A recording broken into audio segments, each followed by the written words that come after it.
Chapter 15-16. Frankly speaking, in terms of the community's reputation and strength, as the leader of No Name, Ren did not have the qualifications to sit with the other three people. After all, other than Ren, the other three people sitting here had extraordinary identities. Needless to say, Shadora was the leader of Salamandra, the ruler of the North District. Moreover, the community's base was in the 5 digits, which was much stronger than No Name. The girl dressed as a dancer was the ruler of the South District. The speaker of Dragonhorn Griffin Lion was also in the 5 digits. As for the remaining girl dressed as a knight, her background was even above the other two. It was mentioned before that in the box, the sun's sovereignty that represented the most Asura gods and Buddhas and had the most important position was divided into 24.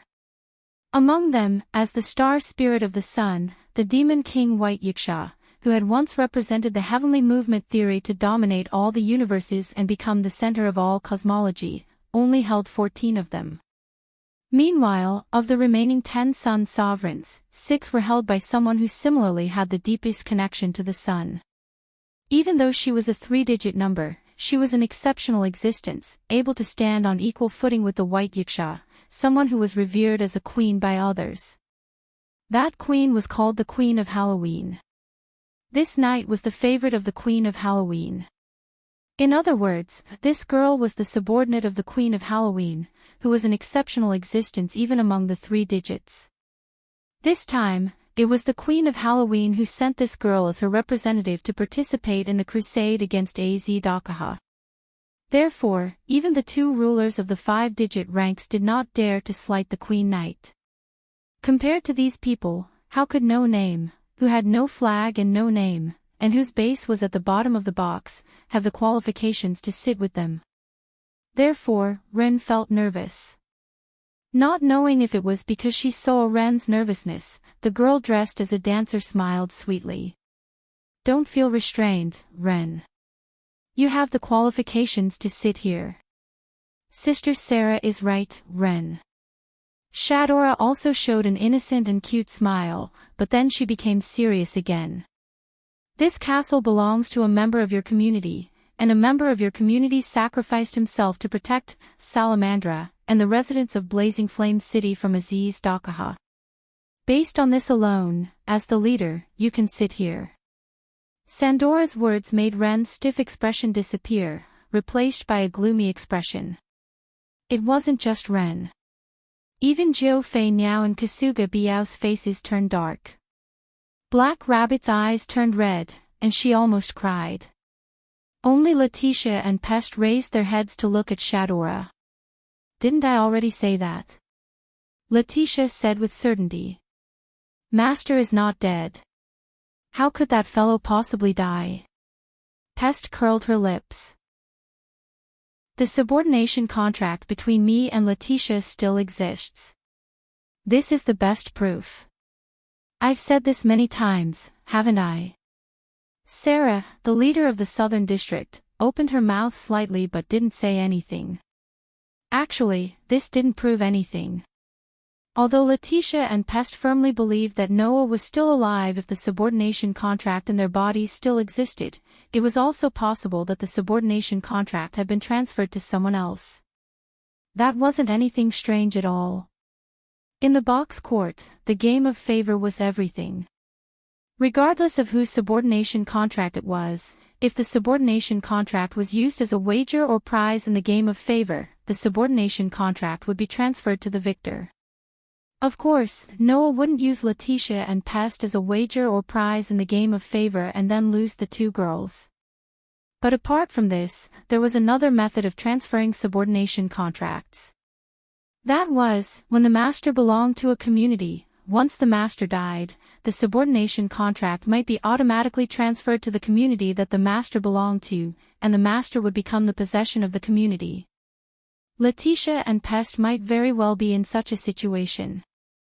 Thus, even if the subordination contract between them still existed, it wouldn't prove anything.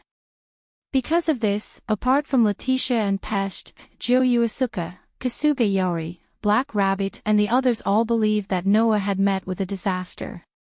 Because of this, the already heavy atmosphere in the room became even heavier. Ren had no choice but to pull himself together and become serious. Everyone, thank you very much for allowing me to sit together with you. This is something that my companions fought for me. Thus, I will do my best to make myself useful. Please begin the meeting. Sarah and Shadora both smiled and nodded. Even the Queen Knight raised her head. Then, let me first report the current situation to everyone. Sarah looked around. Not long ago, in the battle between us and Az Dakaha, although the Eastern District's hierarchy ultimately sealed the Demon King and brought the battle to an end, there were two repercussions from that battle. One is that because Lord White Yiksha used his authority as the organizer to seal the Demon King, once he leaves the location of the seal will automatically be undone. Thus, he can only stay there and can't discuss countermeasures with us, Sarah said. The other is that in the battle with the Demon King, although we didn't defeat him, we made him bleed a lot and split him into many clones. Those clones have been wreaking havoc nearby. Speaking up to this point, Sarah took out a map and spread it on the table. I've already asked many communities to send people outside to investigate the situation of the Demon Dragon's clones. Now, apart from the area that Will-O-Wisp is in charge of in the North District, the other communities have confirmed the location of the Demon Dragon's clones. Everyone immediately turned their gazes to the map. At this moment, the Queen Knight spoke. Do you plan to destroy these clones? That's right. Sarah immediately nodded. The threat of the Demon Dragon's clones is already very great, especially the first generation, which is at the level of a god. If they are allowed to wreak havoc and divide, perhaps, the incident of the East District being attacked by a large number of Demon Dragon's clones will happen again. Everyone suddenly fell into deep thought. 200 years ago, in the battle to seal Az Dakaha, it was because the ruler of the hierarchy at that time did not destroy the clones that split from the three-headed dragon in that battle that caused those clones to spread to every corner of the city and continue to multiply. In the end, it led to the Demon King's alliance using them to attack the East District, forcing White Yiksha to return the divine persona and restore his strength at his peak to face the attack. If it was not White Yiksha, but another ruler of the hierarchy, it would be almost impossible to stop such a two-headed dragon army. In order to prevent the same thing from happening again, Sarah made this suggestion. And this suggestion was immediately echoed by the others. I agree. Ren immediately expressed his position. It's too dangerous to keep those clones. I agree as well. Shadora nodded her head. We can't let the same threat appear again. Although the Queen Knight did not express her position, she tacitly agreed. This made Sarah smile in satisfaction and strike while the iron was hot. Then, let's discuss which clones we and the rest of the community should be responsible for annihilating. Everyone naturally had no objections and nodded in agreement. At this moment, a person rushed in a panic. Lady Sarah. Not good. This voice caused everyone's hearts to tighten involuntarily. Could it be that Az Dakaha broke the seal early?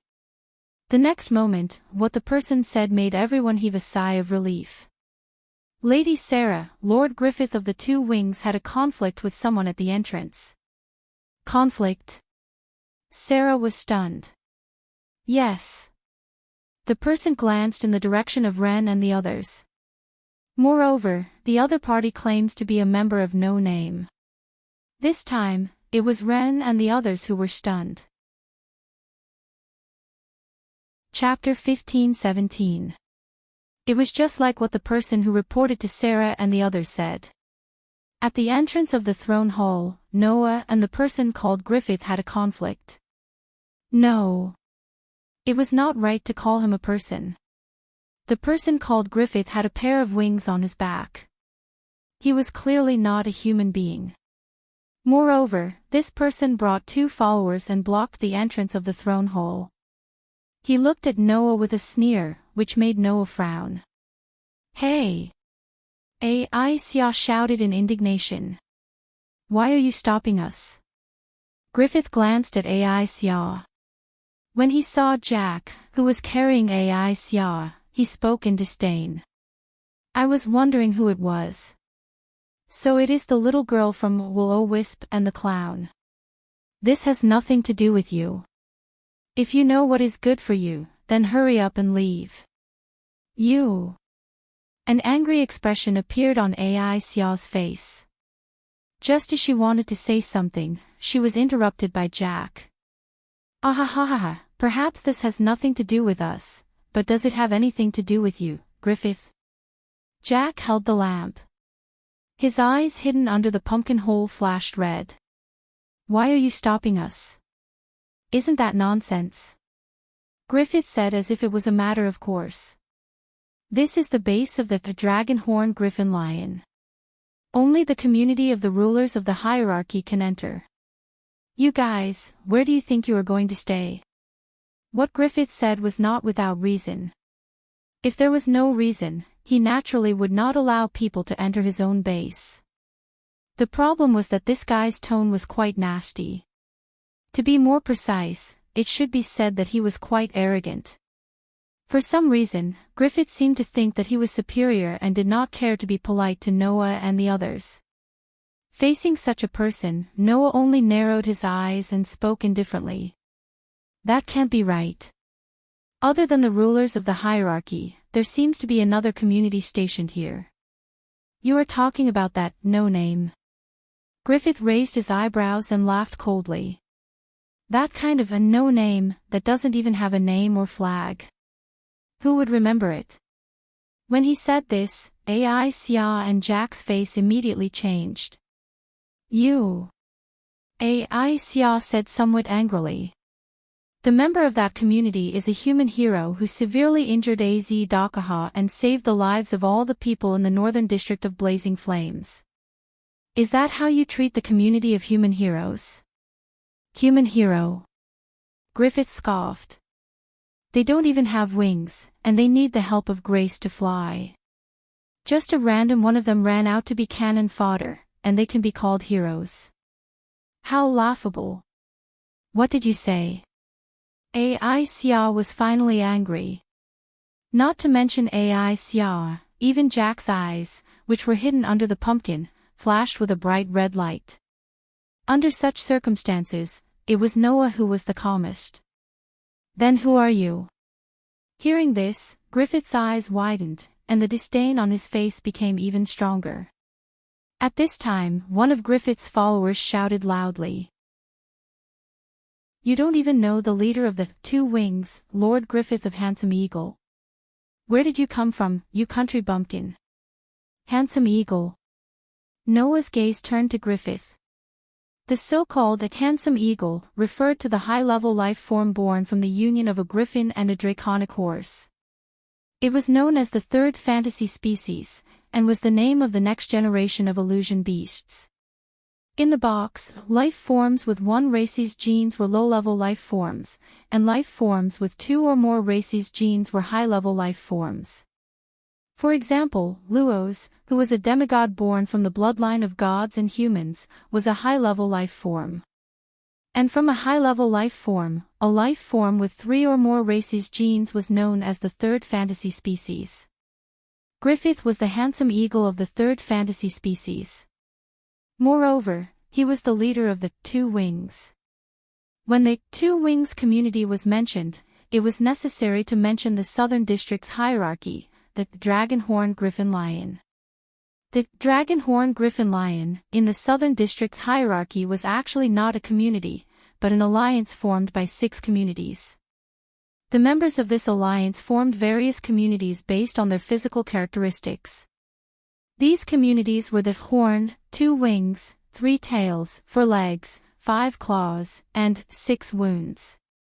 Among them, the leader of the Horn, Sarah, was the chairman of the Dragon-Horned Griffin Lion Alliance. As for Griffith, he was the leader of the Two Wings, which was second only to the Horn led by Sarah. This made Noah understand why Griffith was so unruly. It was normal for people with noble bloodlines to feel proud of their birth. Griffith was probably such an existence, right? He believed that as a third fantasy species, he was superior to others and was disdainful of ordinary humans. He was the type that looked down on others from the bottom of his heart. This kind of person was not rare among illusion beasts and high-level life forms that believed themselves to be different. As a third fantasy species, Griffith seemed to have this quality. Even though it wasn't a quality that deserved compliments. Therefore, Griffith was so vile not because he wanted to find fault, but because he was looking down on others as a matter of course. Understanding this, Noah smiled and said, "Then, if I say that I am a member of No Name, will you let me in?" Wah! What? Griffith's lackeys were stunned. Sia and Jack were also surprised. As for Griffith, he frowned slightly, looked at Noah, and sneered. "So that's how it is, it's that lowly race in the nameless community again. I have long been unhappy that a mere no name is stationed in the same place as us. If you want to go in, then come and try." After that, Griffith said to his two lackeys, "Let's go. You too, play with him." "Yes." Griffith's two lackeys immediately walked towards Noah with a sinister grin on their faces. Seeing this, Sia and Jack could no longer sit still. However, before Sia and Jack could do anything, Noah glanced at the two lackeys walking towards him with a sinister smile, then looked at Griffith, who looked like he was watching a good show, and sighed. "Undoubtedly, you are proud of the fact that you are a superior phantom beast, but instead of being a good phantom beast, you jump out to be a fly. If the so-called superior life forms have nothing to do, then let me see if you are thicker than the humans you look down on." As soon as he finished speaking, Noah looked up and smiled at his two stunned followers. Bang! Following a muffled thud, two figures suddenly flew past Griffith, who was still looking like he was watching a good show. A strong gust of wind was stirred up as they heavily slammed into the walls on both sides of the door of the throne hall. Griffith's expression froze. On the other hand, Noah still stood in place as if nothing had happened. He opened and closed his fist and looked at Griffith with a spurious smile. "Indeed, your skin is much thicker than that of humans. You only fainted after being embedded in the wall. Presumably, the skin of a third fantasy breed must be thicker, right? Perhaps you can take a few more punches." Only then did Griffith react. Then, he was infuriated by Noah's contemptuous tone. "Inferior human. How dare you? Don't tell me you want to say that I, an inferior human, dare to attack you, the so-called superior phantom beasts." Noah's understatement blocked Griffith's words. What a boring line, but it can't be said badly. After all, it sounds like something a small character would say. Small character? Me? I'm a small character. Griffith widened his eyes, and a violent anger surged in his eyes. Just as Griffith was about to launch an attack, a delicate voice rang out. "What are you doing?" As the voice sounded, Sarah and the rest walked out of the throne room. Noah turned his gaze and met the eyes of Ren and the rest beside Sarah. Ren and the rest suddenly stopped in their tracks as if they were struck by lightning. They were completely stunned. Chapter 15-18. At this moment, whether it was Juyusuka, Haruai, Black Rabbit, Ren, or even Letitia and Pest, they were all stunned on the spot. They looked at Noah absent-mindedly and did not react for a long time. Not only the group from No Name, even Shadora and Mandora from Salamandra were stunned on the spot. They did not react at all. Only the Queen Knight, who had never seen Noah before, looked at the group of people who were stunned on the spot. Even Sarah seemed to be puzzled. "What's wrong with you guys?" Sarah's words did not cause any reaction from the group. Everyone was still looking at Noah in a daze. Their eyes were filled with disbelief. At this moment, even Aisha and Jack felt that something was wrong and looked at each other. As for Noah, he looked at the group from No Name and Salamandra who were stunned on the spot. He rubbed his nose embarrassedly and opened his mouth. What's wrong? You don't recognize me? That familiar voice finally caused everyone to wake up. Jiuisuke, Haruai, and Ren's eyes were faintly filled with excitement. Letitia and Pest's eyes lit up. As for Black Rabbit, tears immediately flowed out of her eyes. She did not hesitate to pounce in Noah's direction. Noah-san. Seeing the Black Rabbit pouncing in his direction, Noah was shocked. He quickly stepped forward, opened his arms, and hugged the Black Rabbit in his arms. In the next moment, an unimaginably soft and elastic feeling acted on Noah's body, causing Noah's heart to ripple slightly. There was no helping it. This rabbit's figure was simply too good. Black Rabbit, who did not know about the ripples in Noah's heart, did not know that she was being taken advantage of. She was crying and laughing as she hugged Noah's neck, jumping up and down continuously. Noah-san. You didn't die. You really didn't die. Do you really want me to die? Noah did not know whether to laugh or cry as he shook his head. Well, although it was a little dangerous, at least I survived. If you're not dead, then hurry up and come back. Jiu Yufei couldn't help but step forward and complain to Noah. You actually disappeared for an entire month. Do you know how hard it was for us this entire month? That's right. Haruhibu Yaichi nodded his head indignantly. I was almost killed by that lizard. Being killed is the same for everyone, right? Noah sighed and patted the back of the Black Rabbit that was hugging him tightly. No matter what, it's best that everyone is safe. Hearing this, Black Rabbit, Komodo Asuka, and Haruhibu Yaichi's beautiful faces couldn't help but bloom with beautiful smiles. Only then did Noah turn around and look at Letitia and Pest with a smile on his face. Thank you for your hard work, Letitia, Pest. There's no such thing. Letitia gently shook her head. I've always believed that Master wouldn't die like this. Humph, Pest let out a soft snort. Although if you didn't come back soon, when that Demon King broke out of his seal, all of us might have died, Ren nodded. Although he did not say anything, he was also extremely excited. It was only at this moment that the crowd finally reacted. Hey, Jack. I Xia spoke in a somewhat confused manner. What's the situation now? Ahahaha. Jack let out a witty laugh. However, there was a hint of excitement in his voice. It's nothing. It's just that this Mr. who saved us has an even greater background than we imagined.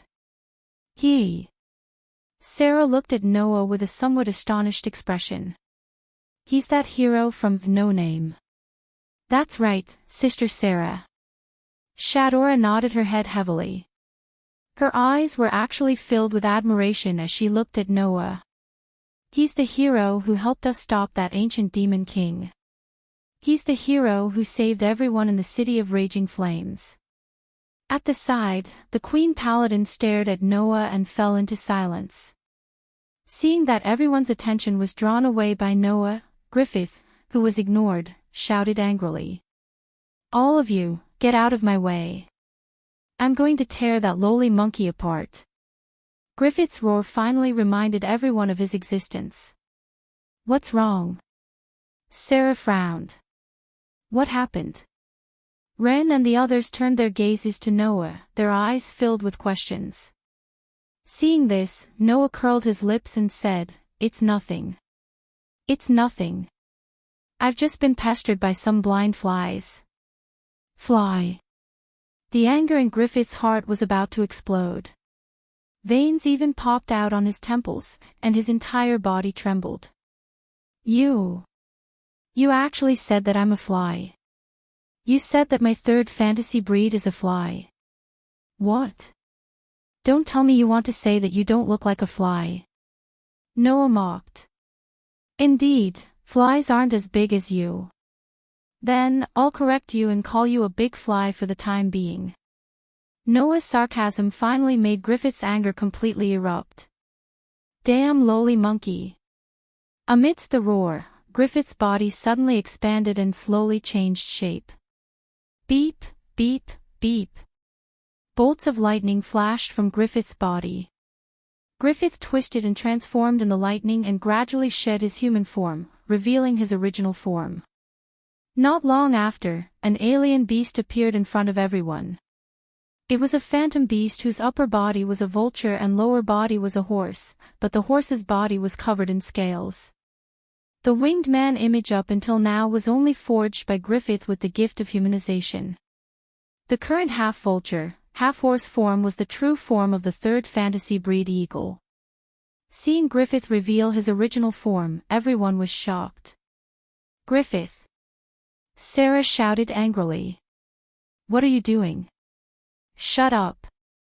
Griffith was so angry that he lost his mind and actually roared at the chairman of the Community Alliance. This is my business. Mind your own business. You! An angry expression appeared on Sarah's face. Damn lowly monkey.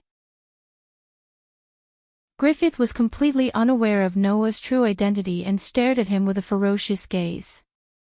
How dare you insult me, a noble third fantasy breed? I'll let you know the power of the second-generation phantom beast born from the union of a griffin and a draconic horse. Seeing that Griffith was about to launch an attack on Noah, Letitia stood in front of Noah without hesitation. Her crimson eyes stared straight ahead, ignoring Jiao So, Yao, and Black Rabbit for the time being. You want to attack my master? Pest didn't stand out and only said disdainfully. How foolish. As for Noah, he only patted the back of Black Rabbit in his arms and gently pushed it away. He then pressed on Letitia's shoulder, stood out, and looked at Griffith. After sizing up Griffith's half-vulture, half-horse form, Noah sneered. As expected of a bastard. The ferocious gaze in Griffith's eyes froze. Bang! In the next moment, violent lightning surged from Griffith's body. Sarah, who sensed something, cried out in alarm. Stop! However, it was already too late to make a sound. With a bang, the half-vulture, half-horse phantom beast, whose entire body was surrounded by lightning, stomped on the ground and charged toward Noah like a bullet. Wherever the half-vulture half-horse phantom beast passed by, the ground would crack inch by inch under the impact of the strong wind and violent lightning, and even directly shattered into pieces. Such a powerful charge caused everyone present to reveal a shocked expression. Only the Queen Paladin, who had been silently watching Noah, noticed it. Looking at Griffith, who was charging at him with the force of 1,000 caddies, Noah's mouth slowly curled up into an arc. That curl was rather cold. Immediately after, Noah moved. Facing Griffith, who was charging toward him, Noah clenched his fist as if he was slapping his face. He waved his fist toward the vulture head surrounded by lightning. Bang! Amidst a thunderous explosion, Griffith, who was charging forward with great momentum, was suddenly blasted away, smashing into a thick wall. His head drooped down as he completely fainted. Chapter 15:19. The entire place fell silent. Everyone looked at Griffith, who had been sent flying by a punch and smashed into the wall, completely unconscious. For a moment, some people were unable to react. Noah was the only one who slowly retracted his fist as though he had really just swatted a fly. He dusted his hands and said nonchalantly, "Don't worry. Well, the annoying fly has been dealt with. Can I go in now?" Hearing this, everyone finally reacted and looked at each other in dismay. In the end, it was Sarah who smiled bitterly and said this. As expected of the hero who can even force a demon king into a corner. Forced into a corner. Noah laughed self-deprecatingly. If that lizard can't be resurrected, then maybe it can be said that. Comparing Aziz Dakaha with Griffith was really overestimating that half-vulture half-horse bastard. In the world of the God Slayer, before the battle with Rama, Noah had already met the requirements to level up. He only needed to complete the great feat as long as he defeated Rama, the hero who annihilated the Demon King. This great feat would be completed and Noah would level up. Therefore, before returning to the box, Noah carried out an update on his ability value. The result was naturally a successful level up. Noah Dole LV 6 Strength, I, 0, Durability, I, 0, Dexterity, I, 0, Agility, I, 0, Magic, 0, Mystery, C Magic, D Swordsman, B Break, B Toughness, I Magic Weapon Refinement Steel Refining Magic Duplicate, Refine, and Forge Weapons Duplicate, Refine, and Forge Weapons will be weakened to a certain extent according to the level, performance, and ability of the weapon. Duplicate, Refine, and Forge Weapons will be maintained for a certain period of time according to the level, performance, and ability of the weapon. Swords Protection Permanent Magic obtain permanent protection according to the attributes of the contracted spirit. Contract Spirit as a Sword Spirit, obtain the protection of the Sword Spirit and weaken the physical attack on the body. The degree of weakening will increase or decrease according to the strength and ability of the target. Cold Smelting Quick Attack Magic gradually turn the target into steel. Once the tempering is successful, it will shatter into pieces. The tempering speed depends on the strength and ability of the target. Skills, Protection from the World, a permanent skill. Equal to luck. Events that were directly related to luck would eventually lead to the most favorable outcome. After rising to LV6, Noah's physical ability has made a qualitative leap. If at LV5, Noah still needed to use strengthening magic to strengthen his body to have a physical ability comparable to 16 knights, then now, even if he did not use strengthening magic to strengthen his body, Noah's physical ability could compete with 16 knights. Under such circumstances, Griffith took a direct hit from Noah and had no chance of getting up. After all, Griffith's strength was at most in the 5 digits. He was not at the top. After taking a solid punch from Noah, how could he still get up? As for the development ability that Noah obtained after rising to LV6, it was naturally the ability, Toughness, that appeared in the ability value. That was a developmental ability that could only be obtained if one survived a life-threatening injury. The effect of this development ability was to reduce pain and stimulate vitality when suffering a serious injury. This allowed Noah to maintain his best fighting strength no matter how serious the injury was and would not be affected by it. If Noah already had this development ability in the battle with Aziz Dakaha, the result would definitely be different. After all, when he was seriously injured by Aziz Dakaha, if he had the development ability, Toughness, Noah could maintain his best condition and repel the lizard. Then, he could use the incarnation of Spirit to heal the injury, instead of losing consciousness and directly fainting. In short, compared to a month ago, the current Noah's strength had improved by leaps and bounds. Although it could not be considered a transformation, Noah would not have to suffer as much as last time when he faced Aziz Dakaha again. Therefore, compared to Aziz Dakaha, Griffith could only be considered as a fly. He was not even qualified to be mentioned in the same breath. To Noah, swatting away such a fly was nothing to be surprised about. He believed that if he reversed 16 knights, he should be able to defeat Griffith with one punch, right? Thinking of this, Noah suddenly froze and looked around. Right, where is 16 knights? As soon as these words came out, the faces of the members of No Name froze. It wasn't just the members of No Name.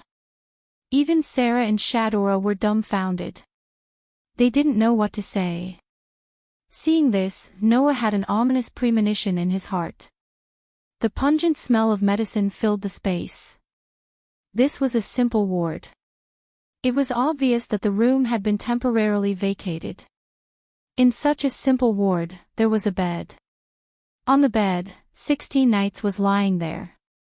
His eyes were closed and his face was pale as he slept. This guy who had always been arrogant in the past was now in a terrible state. His body was covered in bandages. His hands were filled with intravenous drips. His chest was covered with wires that connected to the surrounding machine-like instruments. Even his lips were dry and cracked. His body had lost a lot of weight. People could not help but sympathize with him. Seeing 16 knights like this, Noah became silent. His fists began to clench little by little. Other than Noah, the rest of the no-name members were all there. Seeing Noah fall into silence and slowly clench his fists, Juyusuke and Kazuhito did not know what to say. Letitia and Pest also did not say a word. Even Black Rabbit's face was gloomy. The atmosphere in the room became abnormally heavy. In the end, it was Ren who pulled himself together and said this sentence. In the battle with Aziz Dakaha, Mr. 16 Knights was the main force. He directly clashed with the Demon King. Just this sentence alone was enough to explain the situation. Although he was the main force, 16 Knights was not Aziz Dakaha's match at all. Therefore, this insufferably arrogant young man was finally defeated. He was heavily injured and became like this. Originally, Mr. 16 Knight's injuries should have been more serious. He should have been on the brink of death. Fortunately, we have the gift of healing and healed most of Mr. 16 Knight's injuries. Ren glanced at Noah secretly. However, although most of his injuries have been healed, Mr. 16 Knights has not woken up. In other words, the danger to his life was temporarily removed. However, no one knew when he would wake up. Noah stared at 16 Knights who was lying on the bed without any movement. He clenched his fists tighter and tighter. As Noah's emotions surged in his heart, a terrifying aura expanded from his body. The astonishing aura was like a heavy pressure, causing everyone present to feel their shoulders sink. They all revealed expressions of shock. Noah! Mr. Noah! Black Rabbit seemed to be so frightened that he did not dare to speak. Noah! Noah! Joyuen Asuka and Haruai Biao looked at Noah in shock. Master! Letitia hurriedly called out. Please calm down. That's right. Pest muttered in a somewhat flustered manner. Even if you want to flip out, you should do it outside. Don't do it here. The voices of the girls woke Noah up. He suppressed the surging emotions in his heart and let the astonishing aura slowly disappear. Only then did everyone involuntarily let out a sigh of relief. However, in the next moment, Noah's words caused the hearts of No Names group to rise again. Letitia. Noah suddenly asked.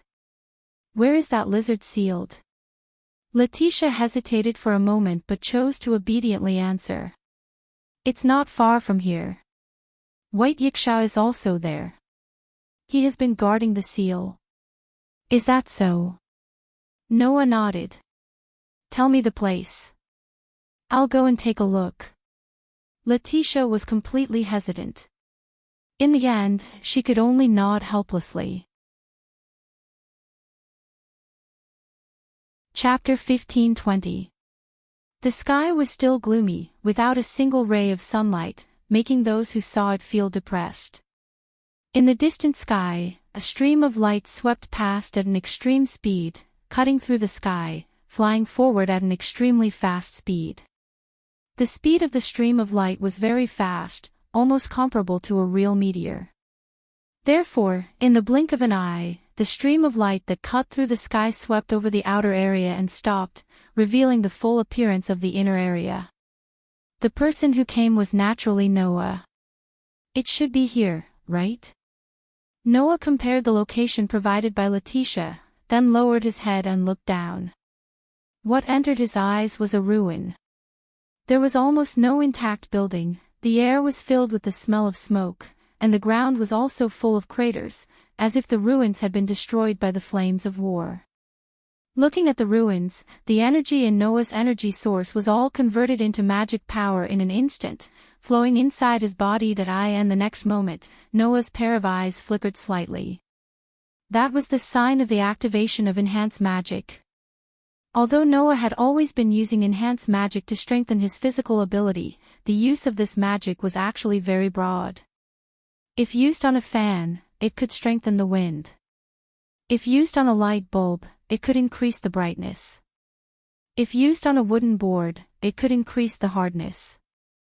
If used on a sword, it could become sharp. And if used on the eyes, the vision would be strengthened.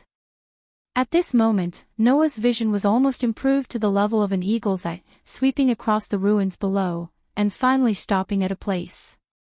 It was a square.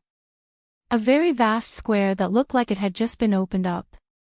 This square was the only area in the ruins that looked like nothing had happened, and everything was intact as usual.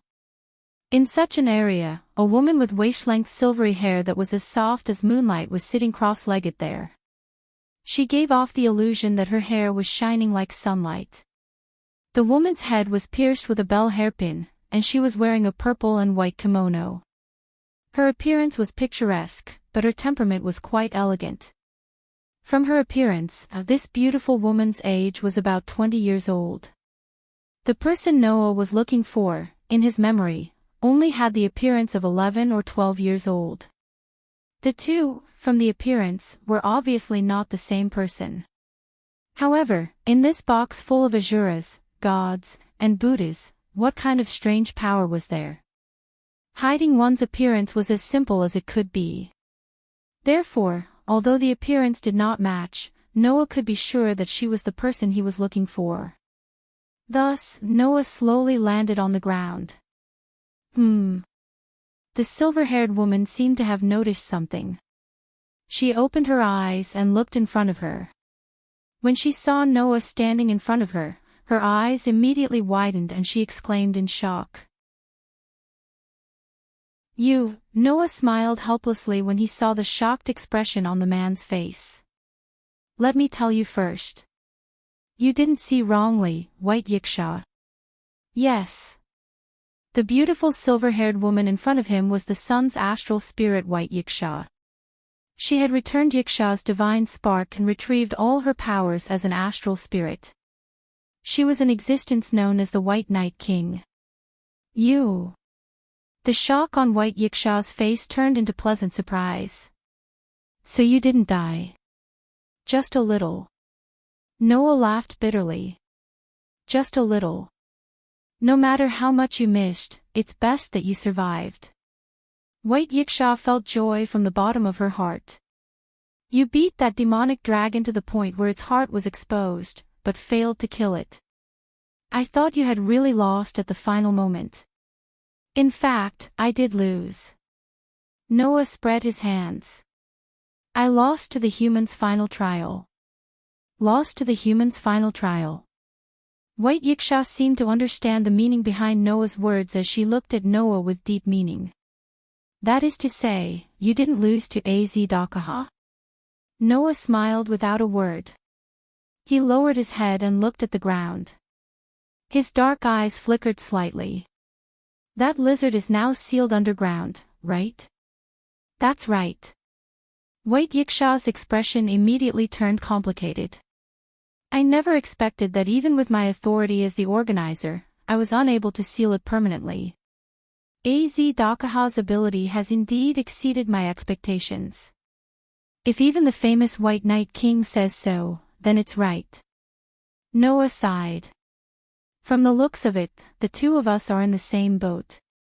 We were both killed by that lizard when we thought there was no suspense. As expected of the human's final trial. However, even if it's the human's final trial, it should have come to an end, right? White Yiksha said with an optimistic tone. Since you didn't die, it won't be a big deal even if that demonic dragon breaks out of the seal. These words made Noah raise his eyebrows slightly. You have that much confidence in me. To be able to force the human's final trial into a desperate situation, even if I can't say that I have confidence, I can still increase my chances of winning to the maximum. White Yiksha's tone became a little excited. With you and the people of the Sky Army, we will definitely be able to defeat the human's final trial.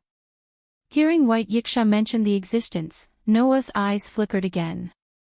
The so-called Sky Army referred to the united community of gods whose purpose was to suppress the Demon King. The Demon King here did not refer to the kind of Asura gods that had fallen into depravity after abusing the organizer's authority. Instead, it was a true Demon King, a human's final trial like Az Dakaha. The human's final trial had the nature of killing gods. The gods that were killed by them would even have their existences wiped out. There was absolutely no way for them to be resurrected. Such an existence would naturally be seen as a great threat by the gods of various mythological systems. For this reason, the gods of various mythological systems formed an alliance and created a community whose purpose was to suppress the Demon King. That was the Sky Army. Every god in this community was an existence that was ranked in the top 3. One could imagine how powerful this community would be. If the community of the Sky Army formed by various gods was really mobilized, the situation would definitely be much better than having a group of 5-digit leaders to fight against the Demon King. If that was the case, it was no wonder that White Yiksha had high hopes for the Sky Army. However, Noah was silent for a while before suddenly speaking. Will the so-called Sky Army really be mobilized? This sentence stunned White Yiksha as expected. White Yiksha said with some uncertainty. What do you mean by that? It's just the literal meaning. Noah looked straight at White Yiksha. Will that Sky Army really be mobilized to deal with Az Dakaha? Aren't you asking the obvious? White Yiksha frowned. The Sky Army that is ranked in the top 3 is a community that exists to suppress the oldest Demon King. Now that Az Dakaha has appeared, how could they not? Before White Yiksha could finish his sentence, Noah interrupted him. It's been a month since Az Dakaha broke out of the seal. It's been a whole month. If the Sky Army was really going to be mobilized, they should have appeared here a long time ago. Why is there no sign of them until now? White Yiksha was suddenly stunned and said with some confusion. Perhaps it's because of some unforeseen event. Noah pursed his lips. Perhaps that's the reason. But even if there's an unforeseen event, there should be some news about it in a month's time. But so far, none of the existences that are above 3 digits have appeared. Don't you think it's a bit strange? Strange? White Yiksha immediately felt uneasy. You mean, don't you understand? Noah glanced at White Yiksha and said word by word. Then I'll make it clear. No matter what happens, the Sky Army will not be mobilized. Before Bayasha could react, a voice suddenly rang out. He's right. White Night King, the Sky Army will not be mobilized. The sudden voice stunned Noah and White Yiksha. Chapter 1521. Long time no see, White Night King. With such a voice, a figure suddenly appeared in the square with a gust of wind without any warning. I can't remember when was the last time we met, but I didn't expect that we would meet again in such a manner. If possible, I really want to complain to someone. The person who said this was a young girl. She had golden hair like the rice ears on the earth, a pair of deep green gem-like eyes, and a rather petite figure. She looked to be only 13 or 14 years old. The young girl's appearance was rather lovable. If she squeezed out tears, even the most heartless criminal would be soft-hearted. However, it was such a lovable girl who not only carried a heavy steel rod in her hand, but also had an awe-inspiring expression in her eyes. Even her entire body carried a kind of otherworldly temperament, causing people to be unable to help but look askance at her. Noah and White Yiksha both turned their gazes to the young girl. Looking at the young girl carrying the heavy steel rod, for some reason, Noah felt a familiar but very strange feeling. The reason why he said it was familiar was because Noah felt that he seemed to know this young girl. The reason why he said it was strange was because Noah felt that this young girl seemed to be different from what he knew. Under such circumstances, Yasha let out a cry of surprise. The great sage, heaven's equal, Sun Wukong. As soon as he said that, even Noah's eyes widened to their widest point. The great sage, heaven's equal, Sun Wukong. Noah was indeed very familiar with this name. Not only was he familiar with it, but in the world of God Slayer, Noah had slain Ape God, who had this name twice and sent him back to the myths. However, it was precisely because of this that Noah felt strange. The great sage, heaven's equal, Sun Wukong. How could that monkey be such a cute young girl? Of course, as two completely different worlds, it was not surprising that the great sage, heaven's equal in this world existed in such an image. However, when the name of the great sage, heaven's equal, Sun Wukong, was mentioned, no one in the square would not be surprised. This was because Sun Wukong, the great sage equaling heaven, was the head of the 7 heavens great sage, the first of the 7 great demon kings. 7 heavens great sage. They were referring to the 7 demon kings in the famous mythological story, Journey to the West. Unlike the great sage equaling heaven in the world of the God Slayer, the great sage equaling heaven in this world was neither a monkey monster nor a god. Instead, it was a unique half-star spirit that was born in the center of the earth and transported to the ground through the eruption of an underwater volcano. The so-called half-star spirit, in a nutshell, referred to the star spirit's reserve. They were born with the grace of the planet. In order to protect the land that gave birth to them, they would be given an innate mission. After tens of thousands of years, they would complete their mission and finally awaken as complete star spirits.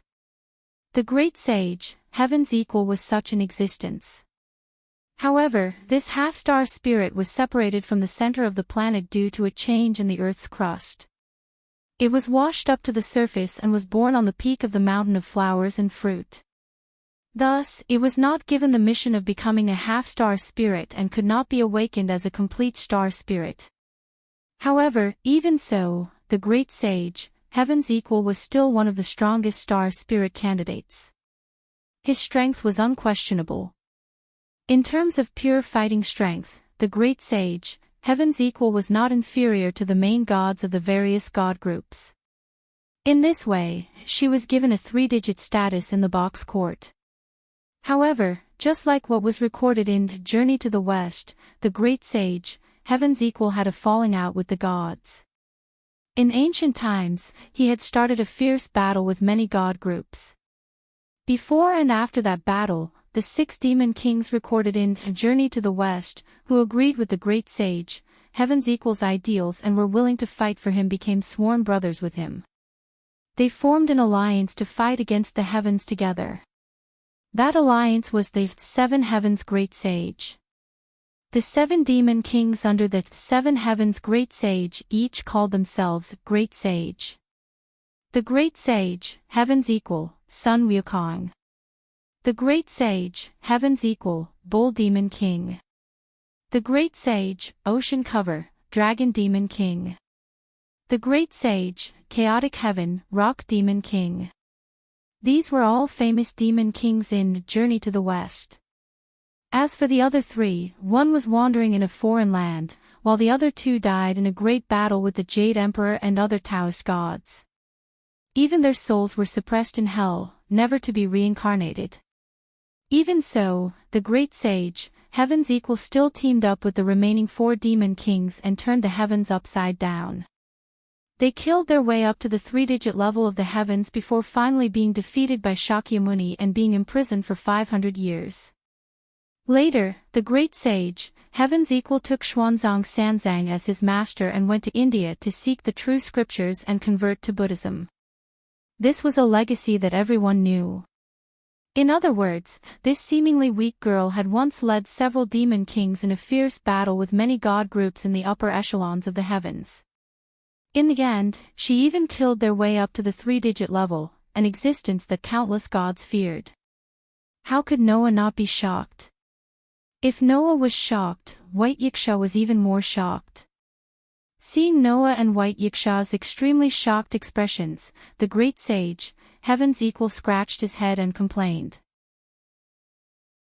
"That's why I said, why do you have to send a notorious person like me to carry out such a thankless task?" The great sage, Heaven's Equal's complaint finally made Noah and White Yiksha react. White Yiksha immediately spoke in shock and doubt. "Why are you here?" The one who answered White Yiksha's question was not the great sage, Heaven's Equal, but Noah. "Didn't you hear it just now?"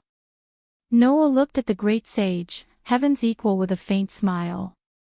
"I'm here to carry out a thankless task." Task? The surprise on White Yiksha's face finally faded and he frowned. "What's going on?" Hearing this, the great sage, Heaven's Equal, raised his eyes and looked at White Yiksha with a pair of clear eyes. It was as if he could not see Noah at all as he spoke in an emotionless tone. "White Night King, I'm here to take you back." "Take me back?" White Yiksha was startled at first, but then he understood. Originally, as an existence with more than 3 digits, White Yiksha could not interfere with the order of the lower levels of the box court. However, in order to protect the order of the box court, White Yiksha voluntarily converted to Buddhism and obtained a godhead. He suppressed his original strength and obtained the opportunity to go to the lower levels and become the ruler of the hierarchy.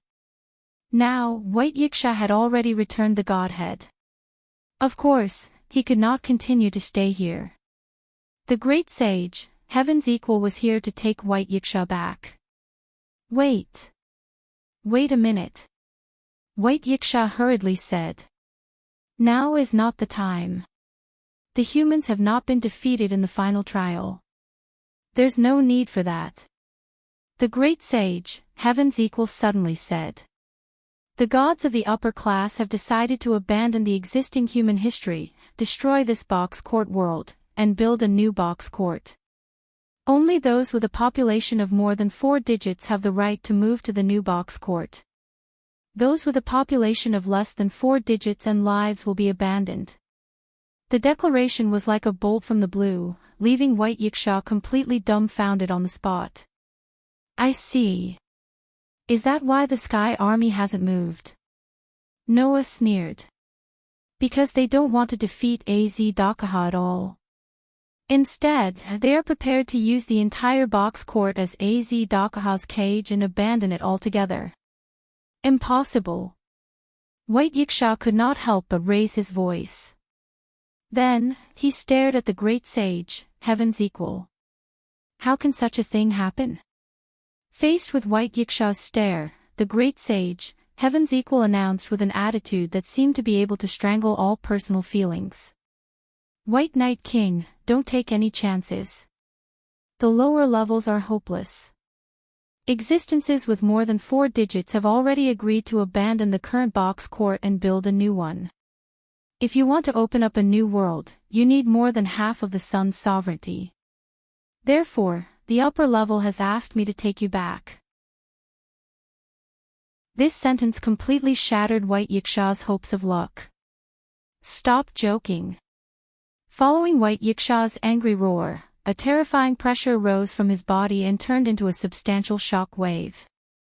Like a storm, it expanded and instantly spread to the entire square. "Paw, paw, paw, paw, paw." Under the terrifying pressure, the ground cracked inch by inch and sank down piece by piece, causing the entire world to tremble. Noah's eyes suddenly focused. Chapter 15:22. As heaven and earth trembled, the terrifying pressure that rose from White Yiksha's body crazily spread in all directions, causing the space of the entire square to tremble as if it was welcoming a storm and an earthquake. The ground cracked piece by piece. The substantial pressure turned into shock waves that wreaked havoc in the surroundings. The demon king of the White Night slowly stood up, his face filled with rage. He was once the center of the universe that ruled over all the gods and was ranked in the top 2 digits. Although his power had shrunk significantly, he still had the terrifying might of the top 10. Give up the lower levels of the box court. Why do you think I, White Knight, was willing to convert to Buddhism? Now you want to give up just like that? Did you ask for my permission? White Yiksha, who was in a rage, said every word that shook the air. It was as if heaven and earth were changing colors. The ground trembled and the sky wailed. In the face of such a terrifying power, even Noah couldn't help but feel suffocated. His entire body tensed up, and only then did he manage to maintain his figure and not be pushed back by the shockwave that shook and turned into a substantial form. Although Noah could match an existence in the triple digits if he went all out, White Yiksha was obviously much more terrifying than that. Just his anger had almost caused a change in heaven and earth. It was simply unheard of. On the other hand, the great sage, Heaven's equal, who was a half-star soul, did not seem to feel anything. He continued speaking with a normal expression. It's useless, White Knight King.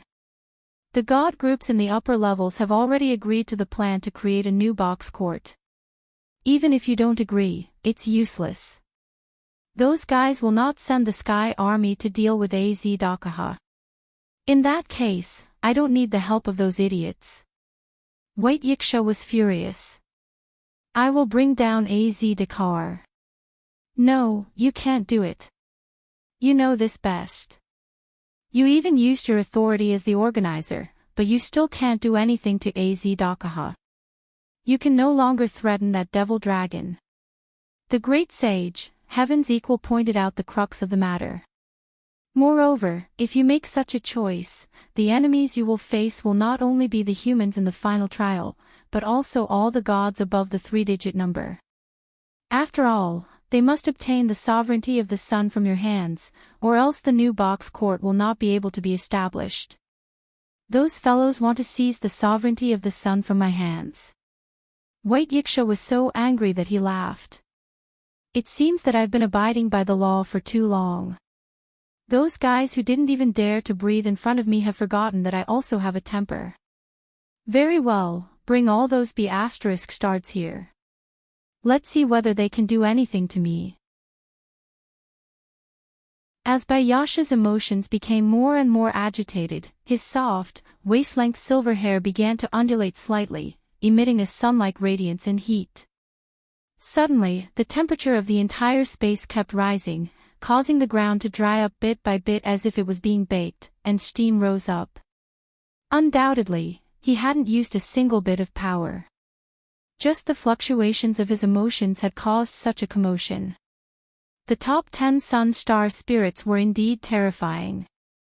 Furthermore, White Yiksha had more than half of the sun's sovereignty. With 14 sun sovereignty as a foundation, the threat that White Yiksha could unleash was definitely not inferior to AZ Dakaha. It was the same even if he was facing a million gods. As the great sage, Heaven's equal, who had once caused a commotion in the heavenly realm and made many gods fear him, Sun Wukong naturally understood White Yiksha's abilities. Regarding this, the great sage, Heaven's equal, only looked at White Yiksha, who was trembling with a violent aura, and spoke softly. Is there no room for negotiation? There's no room for negotiation. White Yiksha said without hesitation. If you don't want to manage this box court, then I'll manage it. But if you want me to compromise, dream on. I guessed so too. The great sage, Heaven's equal, sighed. But have you ever thought that if you make this choice, the higher-ups will definitely not sit idly by? In order to create a new box court, they need more than half of the sun's sovereignty, and only you can fulfill this condition, White Knight King. At that time, those fellows who have already given up on this box court will definitely not mind coming out in full force and causing the entire box court that you cherish to collapse. Saying this, the great sage, Heaven's equal, looked straight at White Yiksha. At that time, those you love will definitely all suffer misfortune. Coupled with the threat of AZ Dakaha, White Knight King, do you think you have a way to protect the box court between these two? White Yiksha's expression instantly became extremely ugly. However, it had to be said that the great sage, Heaven's equal, had hit the nail on the head.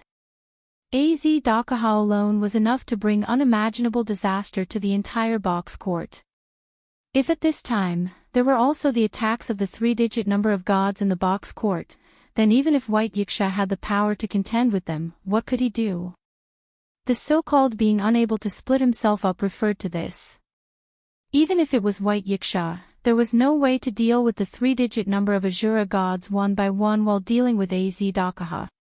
At that time, by the time White Yiksha settled everything, the box court would have been ravaged to the point of being riddled with holes and countless casualties. Now, just to maintain Az-Dakaha's seal, you have no way to leave this place, right? The great sage, Heaven's Equal, said extremely calmly. Under the situation where you can't leave this place, do you have a way to stop the higher-ups from causing trouble? White Yiksha's expression became uglier and uglier, and his eyes began to show unsettled emotions. Seeing this, Noah frowned deeply, and his dark and deep eyes became cold. As for whether the so-called Sky Army wanted to come to support, Noah did not care at all. Because from the very beginning, Noah had already made up his mind. He would be the one to bring down Az-Dakaha. In that case, whether the Sky Army came or not did not matter at all. Therefore, Noah was not as angry as White Yiksha. Didn't the gods in the upper echelons plan to abandon the box court because of the threat of Az-Dakaha? Then Noah would completely crush this threat, protect the box court, and give them a hard slap. That would be enough. However, if those guys intended to become a threat themselves, then it was a different story. In the box court, there were also companions and friends that Noah valued. If the gods of the upper level intended to harm them, then Noah would be like White Yiksha and personally deal with those bastards. Thinking of this, just as Noah was about to stand up and say something, White Yiksha suddenly turned his head and looked at Noah, his eyes flashing with determination. Clang! It was also at this moment that White Yiksha's entire body bloomed with dazzling light. Seeing this, the great sage, Heaven's Equal's gaze turned cold, and he held the steel rod on his shoulder tightly in his hand. Obviously, the great sage, Heaven's Equal, thought that White Yiksha was about to make a move. Not to mention the great sage, Heaven's Equal, even Noah thought that White Yiksha was about to make a move. However, what happened in the next second shocked Noah and the great sage, Heaven's Equal. Whing! From the dazzling light that bloomed from White Yiksha's body, balls of light that resembled suns suddenly flashed and rushed out at an extreme speed in a certain direction. Noah was standing there. What? The great sage, Heaven's Equal, was shocked. Noah's expression also changed. Noah did not expect that White Yiksha would suddenly attack him. As a result, when Noah reacted, the balls of light had already rushed in front of him. In the end, Noah could only raise his hand reflexively and block in front of him. However, when the balls of light touched Noah's body, they were like water, merging into Noah's body bit by bit. This scene stunned the great sage, Heaven's Equal, at first, then he thought of something and his expression changed abruptly. Could it be, on the other side, after the balls of light merged into his body, Noah immediately discovered it. In the depths of his heart, on the stone plate in the center of the universe sea, engravings began to appear one by one in the imprint of the sun. Originally, in the sun, there was only a roaring lion and a divine dragon. However, at this moment, other engravings appeared one after another, equally dividing the area in the sun with the lion and the divine dragon. In the end, there were a total of 14 such engravings. Noticing this, Noah finally understood. Chapter 15:23. With a trembling sound, the faint radiance emitted from Noah's body began to dissipate. However, both Noah and the great sage, Heaven's Equal, looked at Bayasha in disbelief. White Yiksha. Noah muttered in disbelief. I'm sorry, kid, White Yiksha said apologetically and helplessly. Just as the great sage said, I'm in a very awkward situation now. Therefore, I can only place my hopes on you. Is there any hope? Great sage equaling heaven laughed bitterly. He looked at Bayasha with condemnation. For the sake of a single hope, you actually gave the most precious sun sovereignty to this brat. That's a total of 14 sun sovereigns. Isn't that a little too generous? That's right. Just now, the balls of light that appeared from White Yiksha's body and merged into Noah's body were sun sovereignty. The White Yiksha had actually transferred all the sovereignty of the sun that he controlled to Noah. A full 14 sun sovereignty. Therefore, in the sun in the center of the stone plate that was branded in Noah's heart, apart from the Leo constellation that represented the 12 zodiac signs and the 12 equatorial stars, there were 14 more engravings. Those engravings each represented a sun sovereignty. In other words, at this moment, Noah controlled 16 sun sovereignty. He controlled 2/3 of the 24 sun sovereignty. In this way, how could Noah and the great sage not be surprised by White Yiksha, who had given away 14 sun sovereignty in one go? This was especially so for Noah. When he sensed the power of the various sun sovereigns residing in his body, he was at a loss as to how to react. Only White Yiksha seemed to have put down a heavy burden and smiled sweetly. Although the sun sovereignty is precious, to me, this box is more precious than the sun sovereignty. For this box, even if I give up all the sun sovereignty, so what? But you're harming this young man.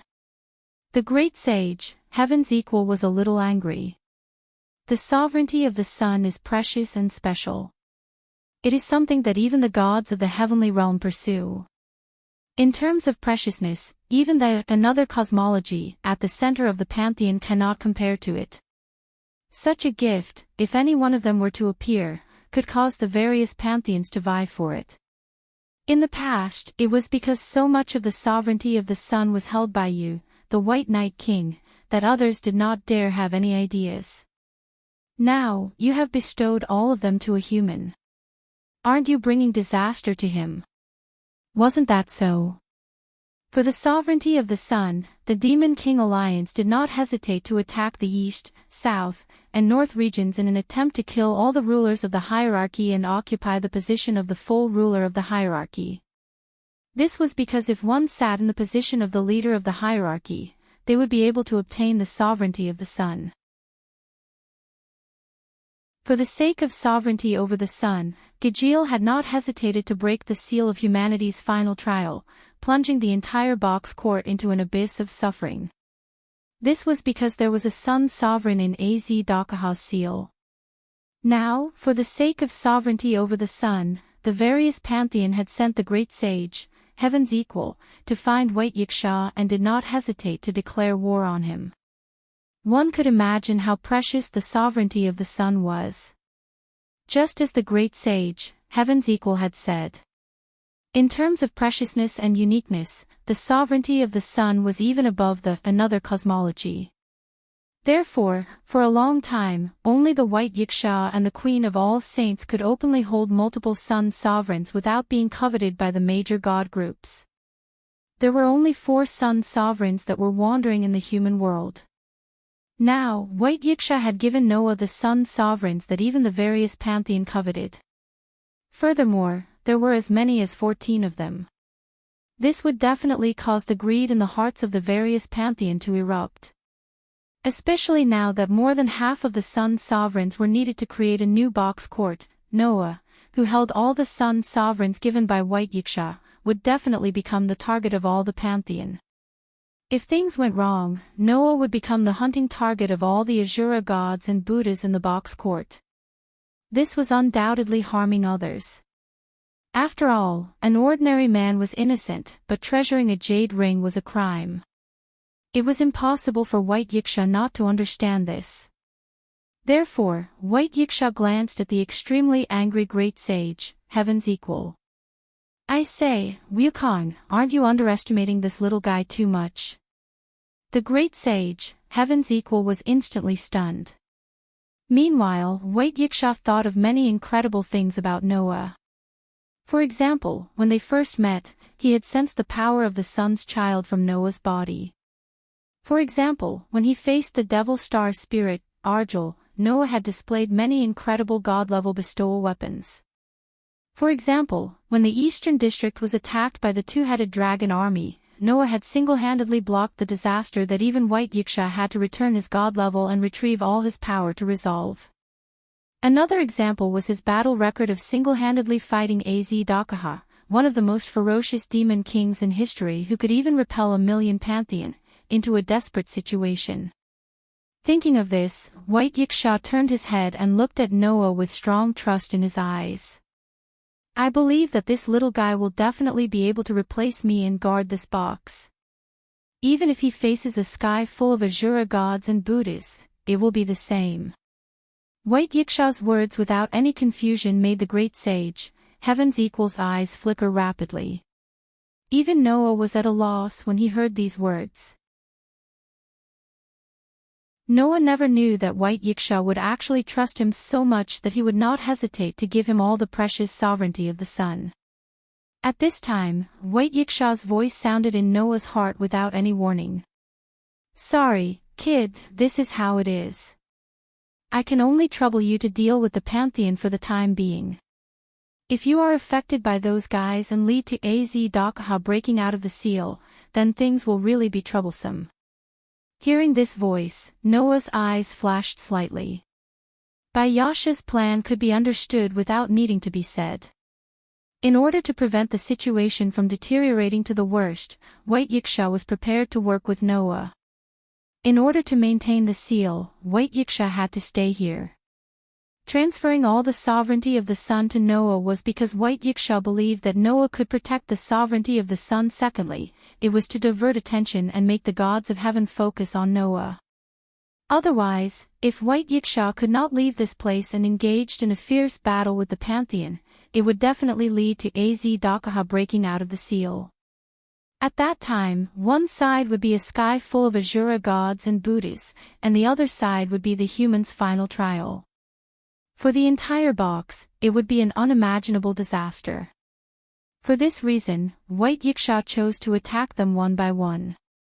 Az-Dakaha was temporarily controlled by White Yiksha. As for the pantheon, Noah would be in charge. I've already given you your reward. I believe that 14 sun sovereignty is enough to be your reward. White Yiksha's heartfelt plea sounded in Noah's heart.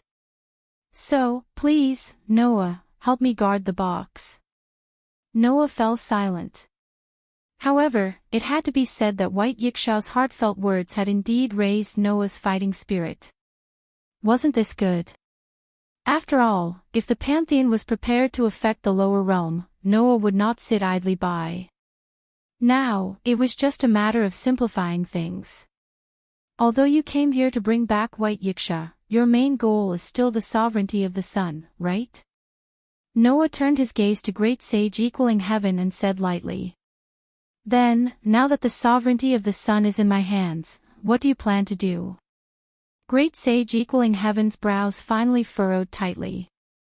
Clearly, Great Sage equaling heaven had not expected this situation at all. Originally, Old Sun came here as a lobbyist. I didn't want to fight. After all, I'm not the White Knight King's opponent. Even if I went back to report, no one would say anything. Great Sage equaling heaven scratched his hair irritably and looked at Noah with a grin. However, since the sovereignty of the sun is in the hands of a lowly human, if Old Sun goes back without even fighting, those fellows will definitely use this as a pretext to make a fuss. It looks like we have to fight this battle. Hearing this, Noah smiled.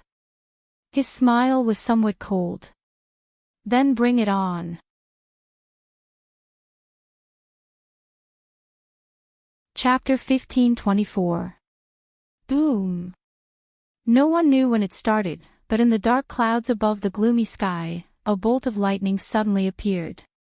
It was as if a storm was coming, causing some changes in the air.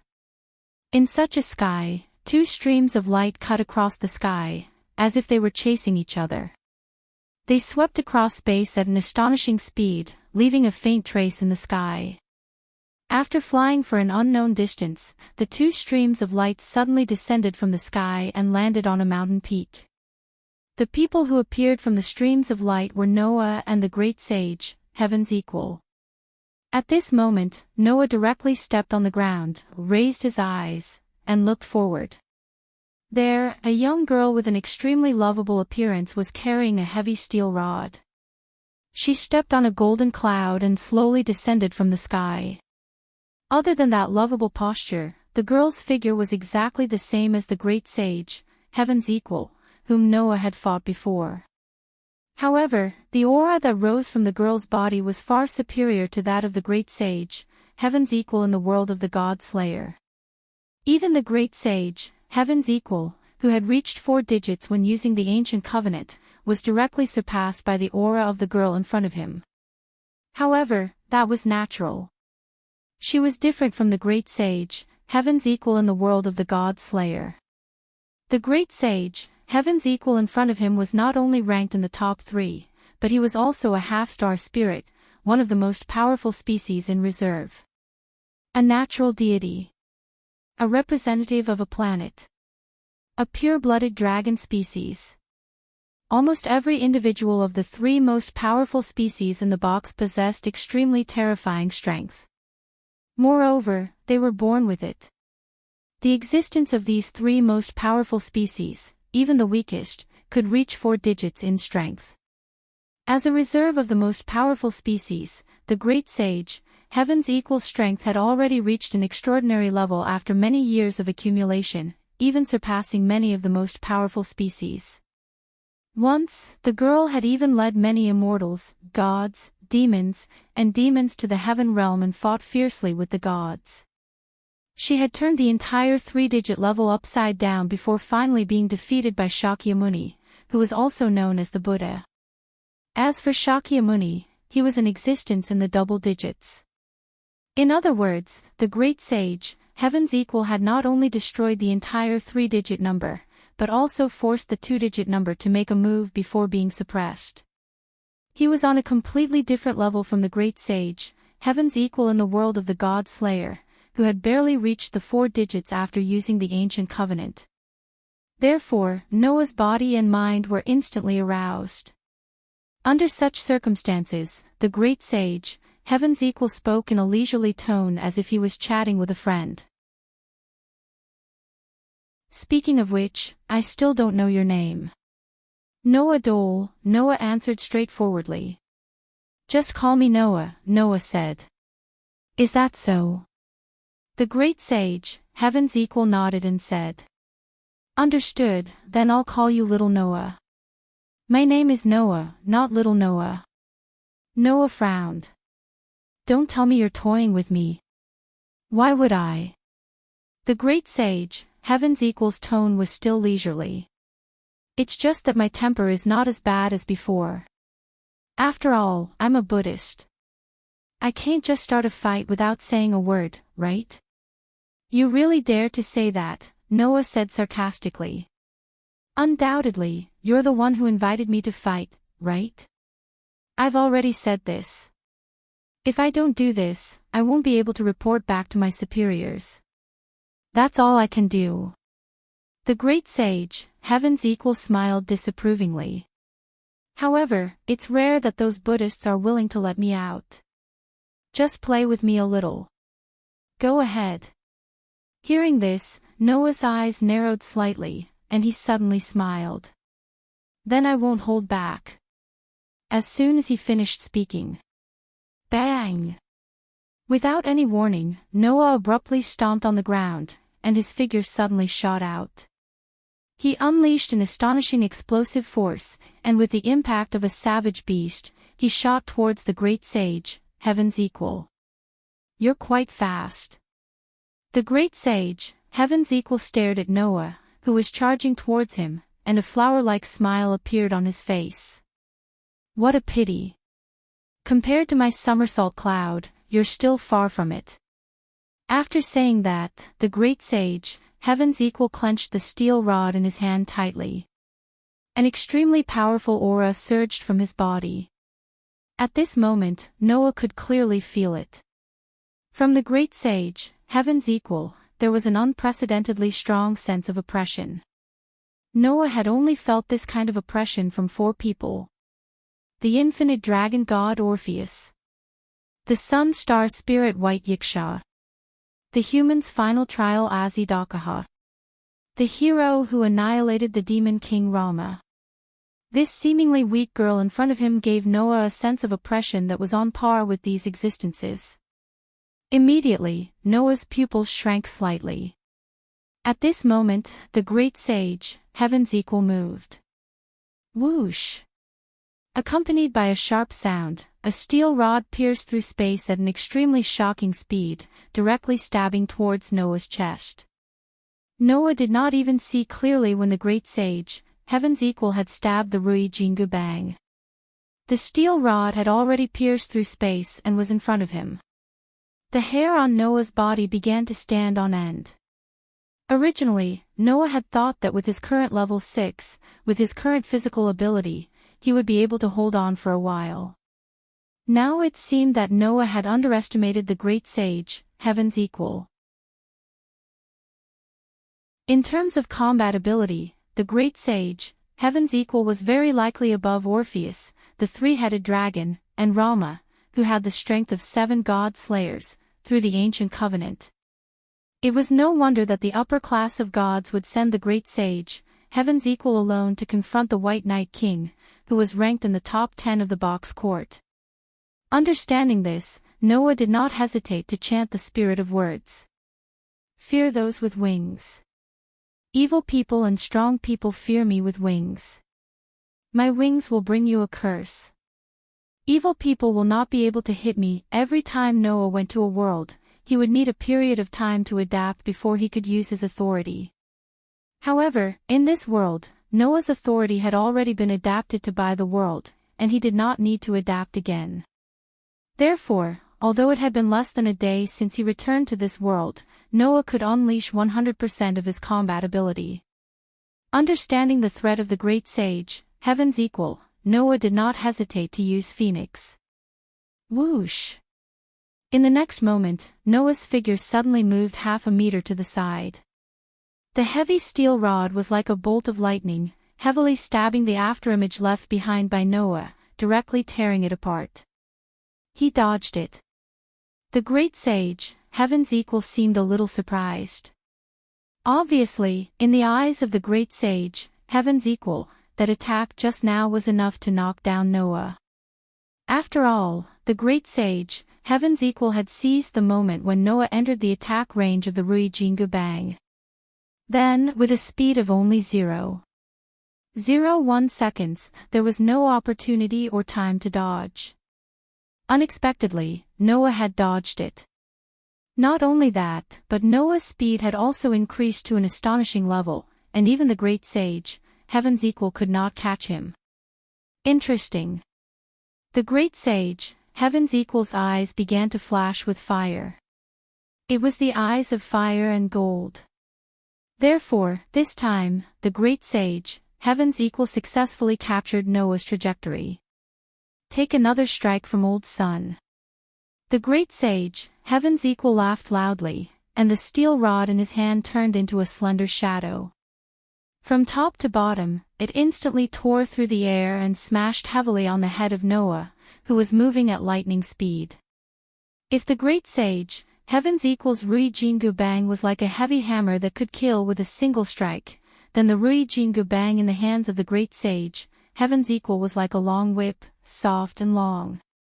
Undoubtedly, it was the same weapon, but the great sage, heaven's equal, had actually used both hard and soft.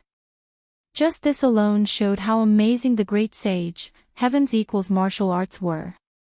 Of course, the great sage, heaven's equal, who was so skilled in martial arts, would definitely have an ultimate technique on the same level as the eye of the heart. Therefore, Noah could not dodge this attack at all. All evildoers, be afraid of my power. Now, I shall have the majesty of 10 mountains, the strength of 100 rivers, and the strength of 1,000 giant dragons. The majestic me shall raise the ferocious power to slay dragons. A wave of crimson air billowed from Noah's body, turning into the shadow of a dragon, and shrouded Noah's entire body. Dang! Following a loud sound, the Rui Jingu Bang smashed onto the dragon's shadow, and a terrifying shockwave rippled out. Pang! The astonishing strength smashed Noah directly into the ground, causing the ground to explode.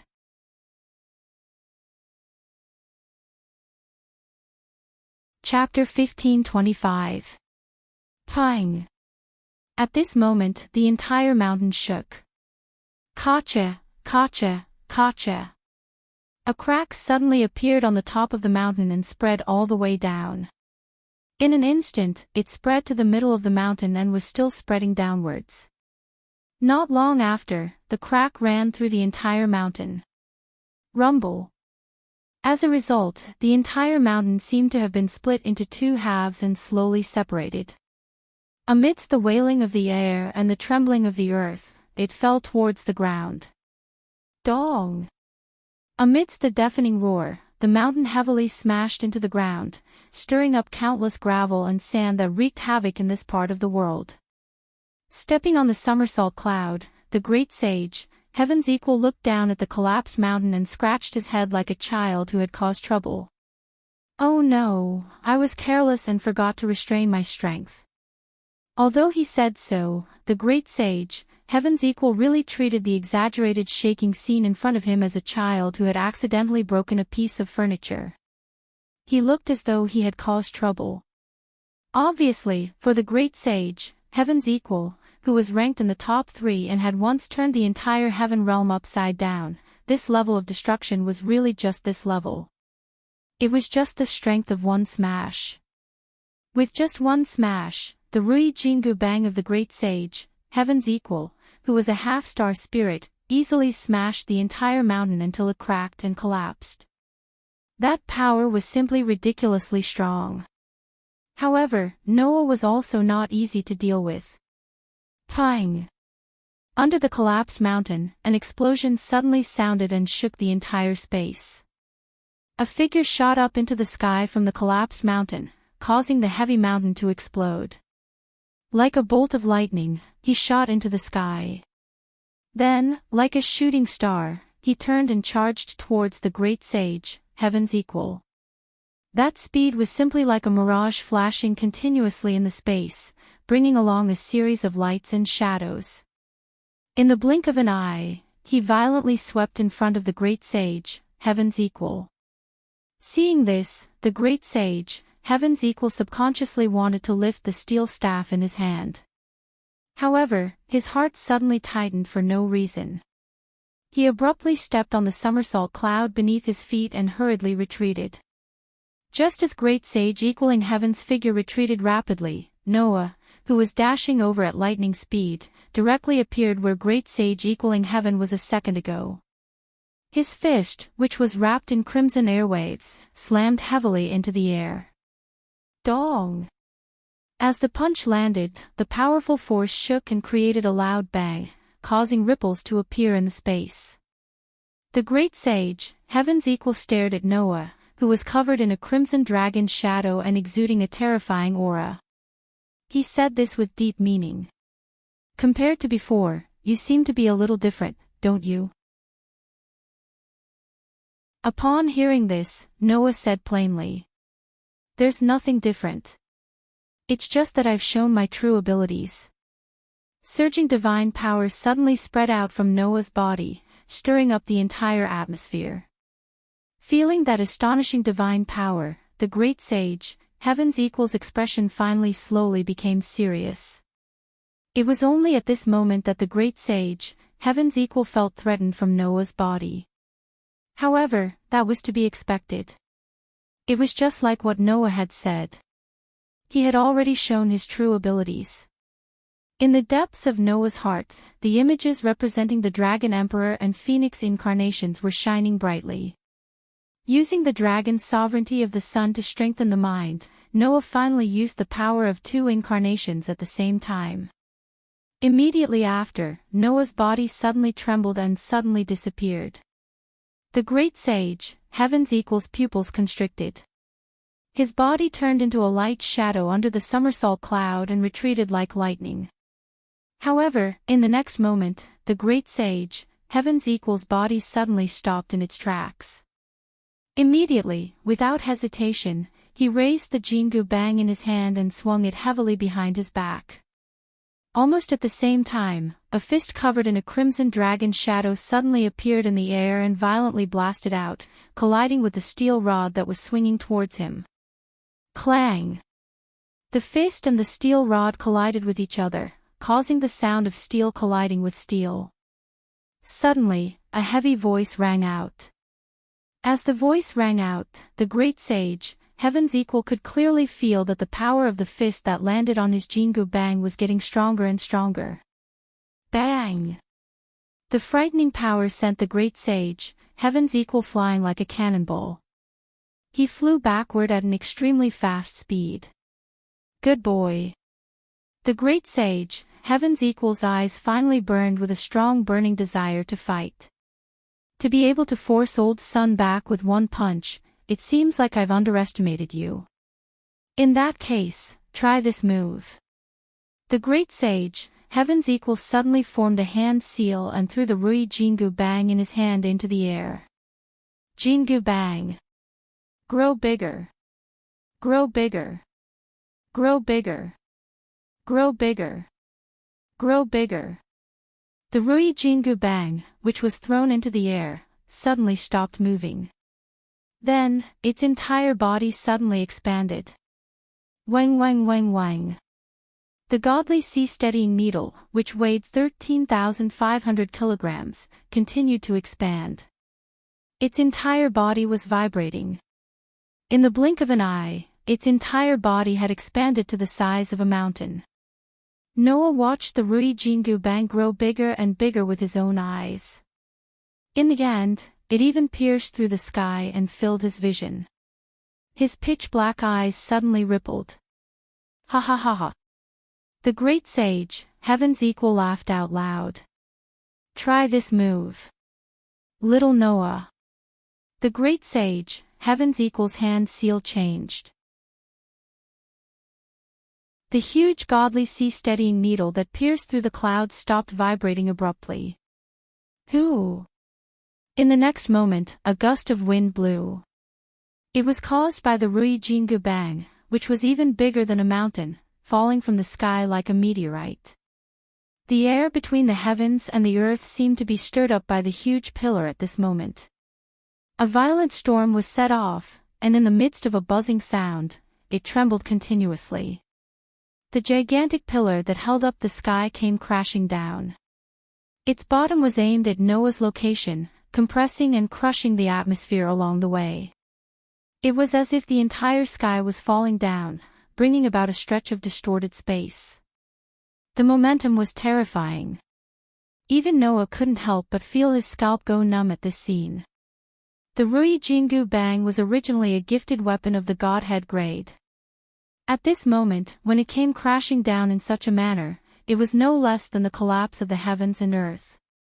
If that blow landed directly on the ground, the sea of lava that appeared due to the collision between Noah and the three-headed dragon last month might appear again. Even Noah, who had used two avatars at the same time and used all his strength, did not dare to be careless with this level of violence. If he didn't treat it seriously, he might be hit hard in this world again. Looking at the scene that seemed like the sky was falling, Noah's eyes flashed with a fierce light. Fight! Suddenly, in Noah's heart, the phoenix that was shining brightly suddenly dimmed, and was replaced by the giant that was shining brightly. As a result, a huge phantom rose from Noah's body and merged with the crimson dragon shadow on his body. After merging giant and dragon emperor, the crimson dragon shadow that covered the sky directly rose from Noah's body. It was like a giant god, clenching its arms tightly. Boost, supercharge, boost, supercharge, boost, supercharge, boost, supercharge, boost, supercharge, boost, supercharge. A burst of red light rose from the huge hand that covered the sky. Immediately, with the most powerful impact, it fiercely punched the bottom of the huge pillar that was descending from the sky. Rumble. The huge arm that covered the sky collided with the huge pillar that seemed like the sky was collapsing, exploding with a power that could destroy heaven and earth. A terrifying shockwave erupted in all directions at this moment. Wherever it passed, even the space of nothingness would distort. A wave of astonishing energy surged out and spread in all directions. The thick layer of dark clouds in the sky was directly scattered. The earth seemed to be crushed by an invisible power, and it was forced to cave in. The shock wave that shook heaven and earth was like the explosion of a star. It was as if this part of the world had been attacked by a violent storm, and was ruthlessly ravaged. Boom! At a certain moment, another thunderous sound rang out. Then, two figures flew out from the center of the earth-shattering shockwave.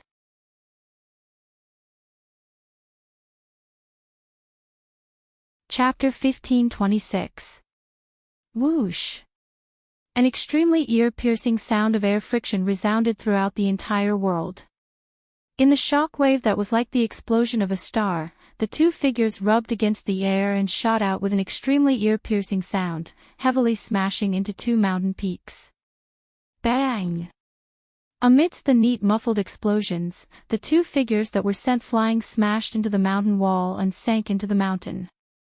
They were directly buried by the huge rocks that fell down. Oh! Noah was lying in the mountain rock. Just as he moved, his whole body made cracking sounds as though it was fractured. Noah could not help but let out a muffled groan from his throat. He felt as though his bones were falling apart and he was almost unable to move. Fortunately, the symptoms were only temporary. Not long after, Noah felt that his strength had recovered a little. He propped himself up and released the divine power in his body. Bang! The surging divine power directly turned into an impact and exploded the mountain rock around Noah. The rock fragments flew everywhere and the mountain peak trembled. Noah directly turned into a stream of light and flew out of the mountain wall. He rushed out of the mountain peak and suspended in mid-air, looking ahead. Almost at the same time, another stream of light also exploded the mountain wall and shot out, arriving in front of Noah. Oh, it really hurts.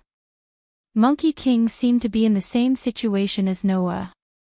In the collision just now, he felt as though his entire body was falling apart. As he moved his shoulders, he grimaced in pain. How long has it been since I was beaten so badly? Don't you have any tender feelings for the fairer sex? If you really want me to have tender feelings for the fairer sex, why don't you change your habit of calling yourself old son? Noah could not help but smile bitterly. Moreover, I am not so naive as to show mercy when dealing with a half-star elf. That would be akin to courting death. You can't say that, Monkey King retorted. If you show mercy, I, old son, will naturally show mercy as well. I won't let you suffer any losses. Is that so? Noah looked at the great sage, Heaven's equal, suspiciously. Are you that kind? In the past, I've indeed done some terrible things. I don't dare to call myself a good person, but the great sage, Heaven's equal, Sun Wukong, isn't a villain either. The great sage, Heaven's equal, said with a nonchalant attitude. So, don't worry, little Noah, I won't bully you. We don't know who's bullying who yet. Also, don't call me little Noah. Noah first corrected her, then straightened his back. So, are we still fighting? I won't fight anymore. I didn't plan to fight in the lower realm this time. I just wanted to play with you. If you fight like this, even those guys above can't say anything, right? Great Sage equaling Heaven glanced at Noah. Besides, if you don't show your true strength, how are you going to fight? Not going to show your true strength? Noah raised his eyebrows. I've already used all my strength. Isn't this considered true strength?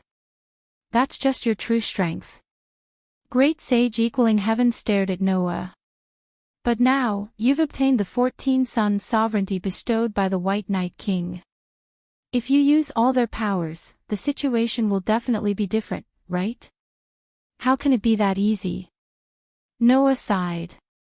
In addition to being able to summon astral beasts, sun sovereignty can also strengthen the abilities corresponding to their respective inheritances. Now, I don't even know what characteristics those sun sovereigns have. How can I strengthen them? For example, the dragon's sun sovereignty.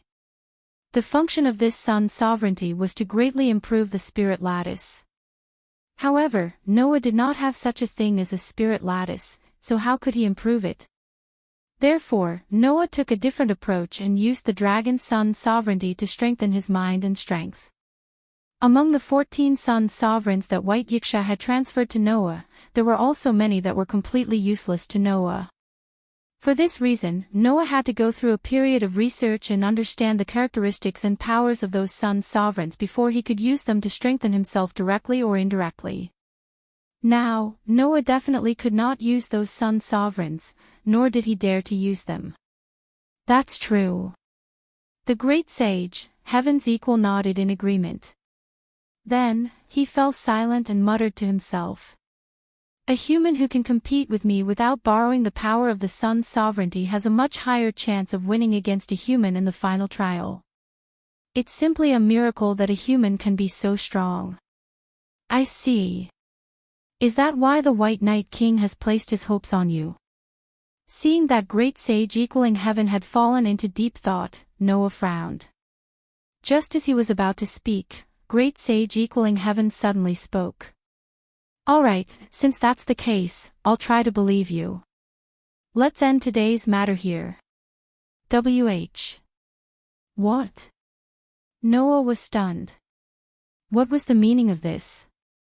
Little Noah, I'll leave the matter of Azi Dakaha to you, great sage equaling heaven said to the stunned Noah. I'm preparing to return to the heavenly realm now. Let's meet again. Wait a minute. Noah stopped great sage equaling heaven from acting as he pleased and asked with a frown. What do you mean? Aren't you preparing to bring the sun's sovereignty back? I didn't receive any orders to bring the sun's sovereignty back, great sage equaling heaven answered in a straightforward manner. The Buddhists only sent me here to try and bring back the White Night King. It would be best if I could convince her. If not, I'll get old Sun to report back. After all, if I were to rely on myself to kidnap the White Night King, it would be harder than charging into the heavenly realm. What? Noah looked at great sage equaling heaven. Don't you want to create a new box court? Not everyone wishes to move to a new box court. Great sage equaling heaven turned his head and looked into the distance. There was a hint of nostalgia in his clear eyes. This box court records the most glorious and unbearable past of my brothers and sisters. I don't wish for it to be destroyed just like that. Noah fell silent. Under such circumstances, the great sage, Heaven's Equal, continued to speak. I don't care what the higher-ups decide. However, I can't bear to see so many lives being lost because of a decision. If that happens, I won't be able to eat well or sleep well. Although great sage equaling heaven said this in an extremely casual tone, it was precisely because of this that it proved that great sage equaling heaven felt this way from the bottom of his heart. Then, great sage equaling heaven changed the topic. However, just because I think this way doesn't mean that the rest of the higher-ups think this way. Oh. Noah nodded, not surprised. In other words, in the end, will those gods with more than 3 digits come to find trouble with me?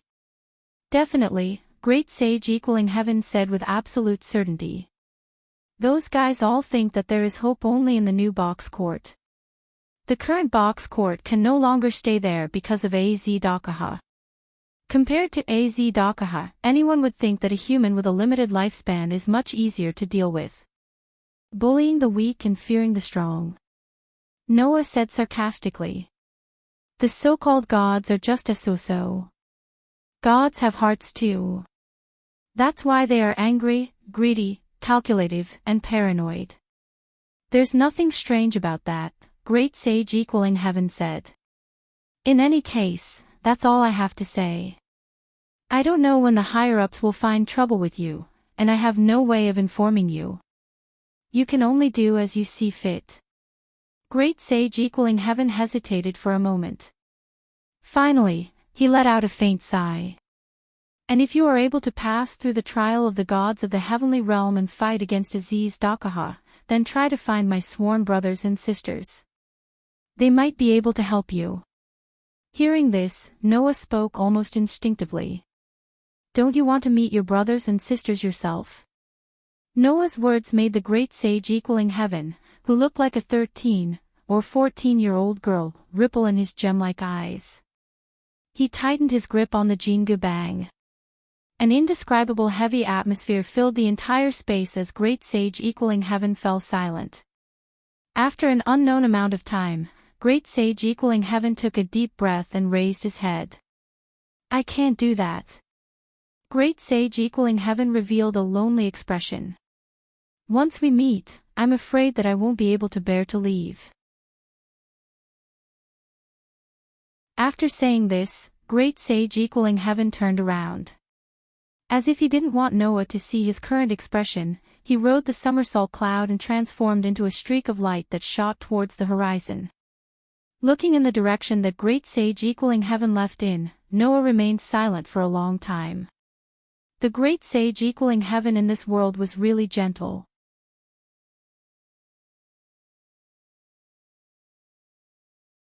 Chapter 15:27. Actually, the existence of the Sky Army was not a secret. At least, for the rulers of the social strata, the existence of the Sky Army, which aimed to suppress the oldest demon king, was not a secret. Therefore, at the beginning, everyone was also looking forward to the support of the Sky Army. But it was just like what Noah had said. If the Sky Army was really ready to move out, these people should have already arrived in a month's time. Since there was no trace of the Sky Army until now, there was not even a trace of news. Needless to say, there must be a problem. Of course, the rulers of the social strata also did not expect that the reason why the Sky Army did not move out was that they were preparing to abandon the box court and start to build a new one, leaving the people in the old box court to fend for themselves. The rulers of the social strata were just like Bayasha. They all thought that the Sky Army did not move out, so there should be a mistake in the 3-digit levels and above. After all, just like what the Great Sage equaling Heaven said, among the many god groups, not everyone wanted to abandon the box court from the bottom of their hearts.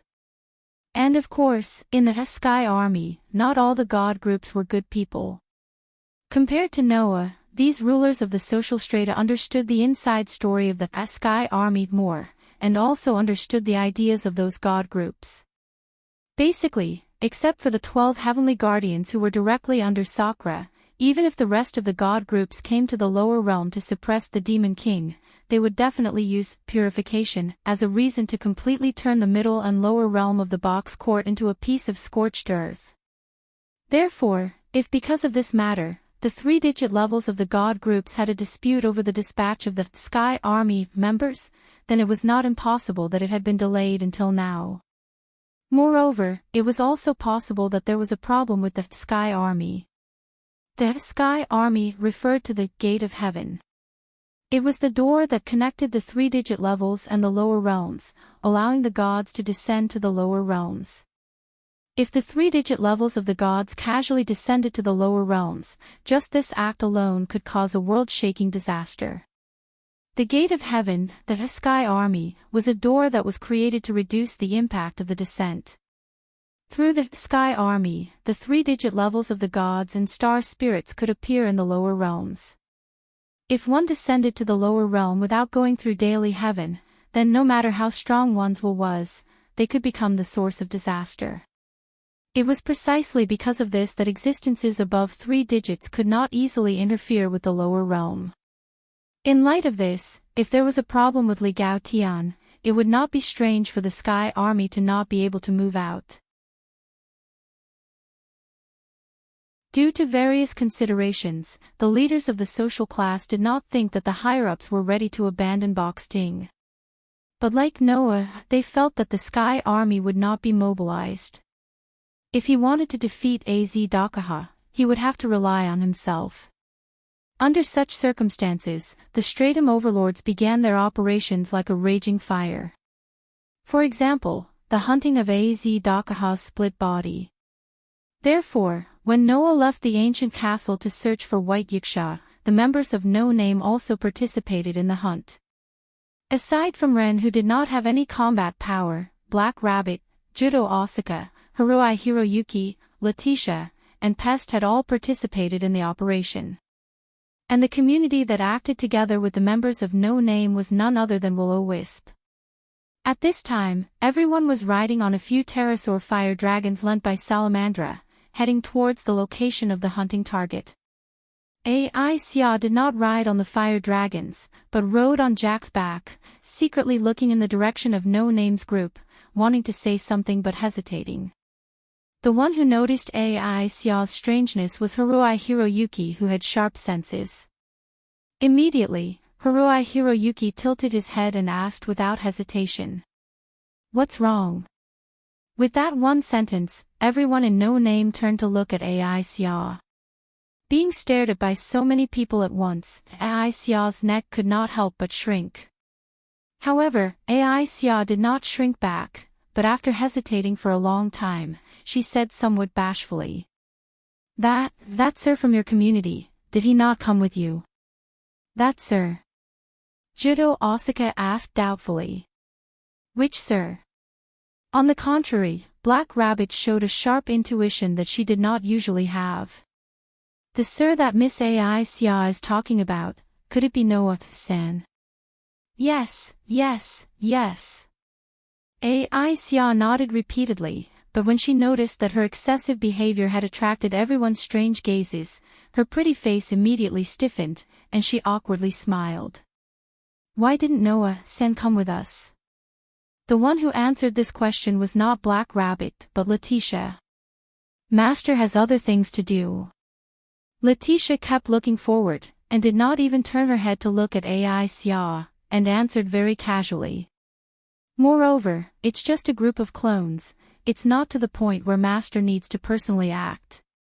Hearing this, everyone could not help but look at each other, and secretly smiled bitterly in their hearts. To Letitia, perhaps Az-Dakaha's clones were really nothing much, right? Although the first generation of Az-Dakaha's doppelgangers were all at the level of deities, Letitia, who had retrieved her divinity and completed the dragon's shadow, was able to unleash the full power of the Demon King when she was born. Letitia's level was in the 4 digits of the box court. Furthermore, Letitia possessed the sovereignty of the Ophiuchus constellation sun, so it was not difficult for her to deal with a group of god-level clones. However, this was not the case for the rest of the people. Other than Letitia, the ones with the strongest battle power were likely Pest and Jack. Among them, Pest was at the level of God. Thus, to the rest of the people, a god-level opponent was still very pressuring. After getting rid of the slight unhappiness in her heart, Pest glanced at Xia and asked in a somewhat disinterested manner. "Speaking of which, you seem to be..." Before she could finish her words, Letitia's sharp gaze landed on Pest. This caused Pest's entire body to tremble. She hurriedly changed what she was going to say. "You seem to be very respectful toward Master. Isn't that only natural?" Xia shouted without hesitation. "Lord Noah is so handsome. So powerful. Is he not worthy of respect?" The entire place suddenly turned silent. In the next instant, all the members of No Name, including Letitia, cast strange gazes toward Xia. Only then did Xia realize what she had said, and her expression instantly froze. "Oh," Jiufei Bird's mocking voice sounded. "Is Noah very handsome?" "So that's how it is," even Hiroi Hiroyuki revealed a mischievous expression. "Is Noah very handsome?" "Yes," Black Rabbit snickered. Is Mr. Noah very handsome? Is that so? However, Pest appeared to have lost interest in the matter. Isn't that guy very handsome? Only Letitia was looking at Aisha with a somewhat approving gaze. To be able to understand Master's handsomeness, as expected of a community member of the strongest demon in the Northern District. You all are very annoying. Aisha shouted with a red face. I just feel that Lord Noah is very handsome. Is that not okay? Seeing Aisha shouting there as if she had given up on herself, the members of No Name couldn't help but laugh out loud. Regardless of whether he is handsome or not, we do care about Mr. Noah very much, Jack interjected with a witty laugh at this moment. After all, that one in our family is quite curious about Mr. Noah. After saying that, Jack said with a deep meaning. Perhaps they have already met. Who knows? Noah, who didn't know what the girls of No Name were doing, returned to White Yiksha after parting with Great Sage Equaling Heaven. After chatting with White Yiksha for a while, he left and directly returned to the castle. Walking on the road to the throne hall, Noah muttered to himself as he thought about the matters regarding the group of gods. About the gods, should I mention it to Sarah and Shadora? Noah, who was thinking about this, didn't notice. In an alley beside the street, a figure quietly peeked out and curiously looked in the direction of Noah.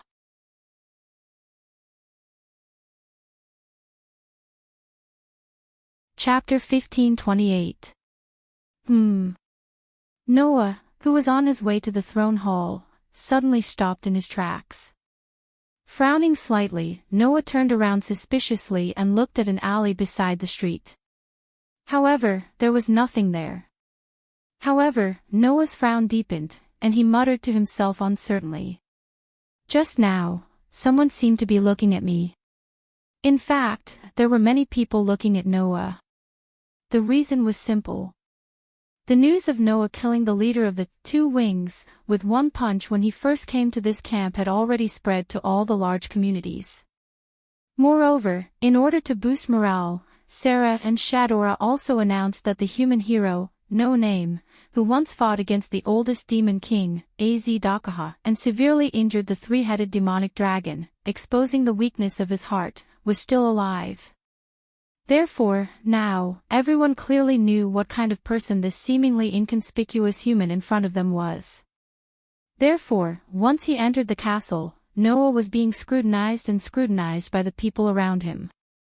However, just now, Noah's superb sensing ability allowed him to feel a gaze that was different from the others staring at him. Therefore, Noah looked around and carefully observed the direction of the alley. After he did not find anything wrong, his frown slowly loosened. Forget it. Although he did not know who was secretly observing him, Noah's outstanding sensing ability told him that the other party's gaze did not carry any malice, killing intent, or hostility. Since that was the case, if other people wanted to observe him, then let them observe him. After all, it was not the first time Noah attracted so much attention. With this thought, Noah turned around and walked forward again. However, in the next moment, Noah's footsteps suddenly stopped, and he abruptly took a small step to the side. Whoosh!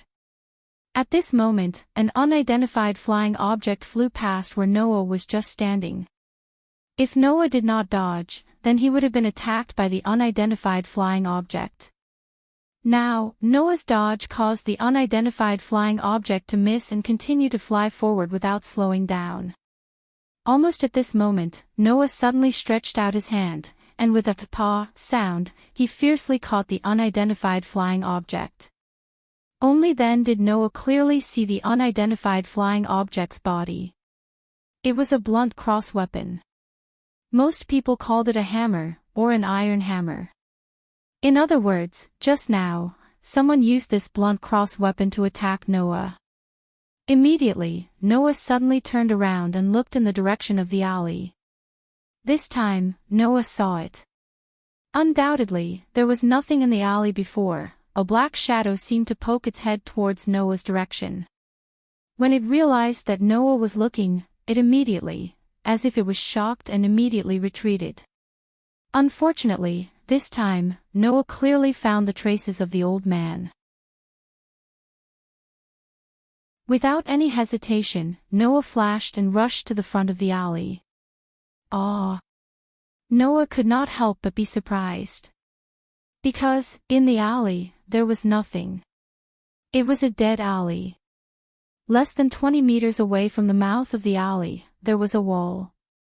If there was someone here just now, then it was impossible to escape. Could it have flown up? Noah raised his head and looked at the sky. That place was naturally empty as well. That's not right. Noah reacted. If someone just flew out from here, then I would have definitely seen it. In other words, the means of disappearance was not by flying. Not by flying.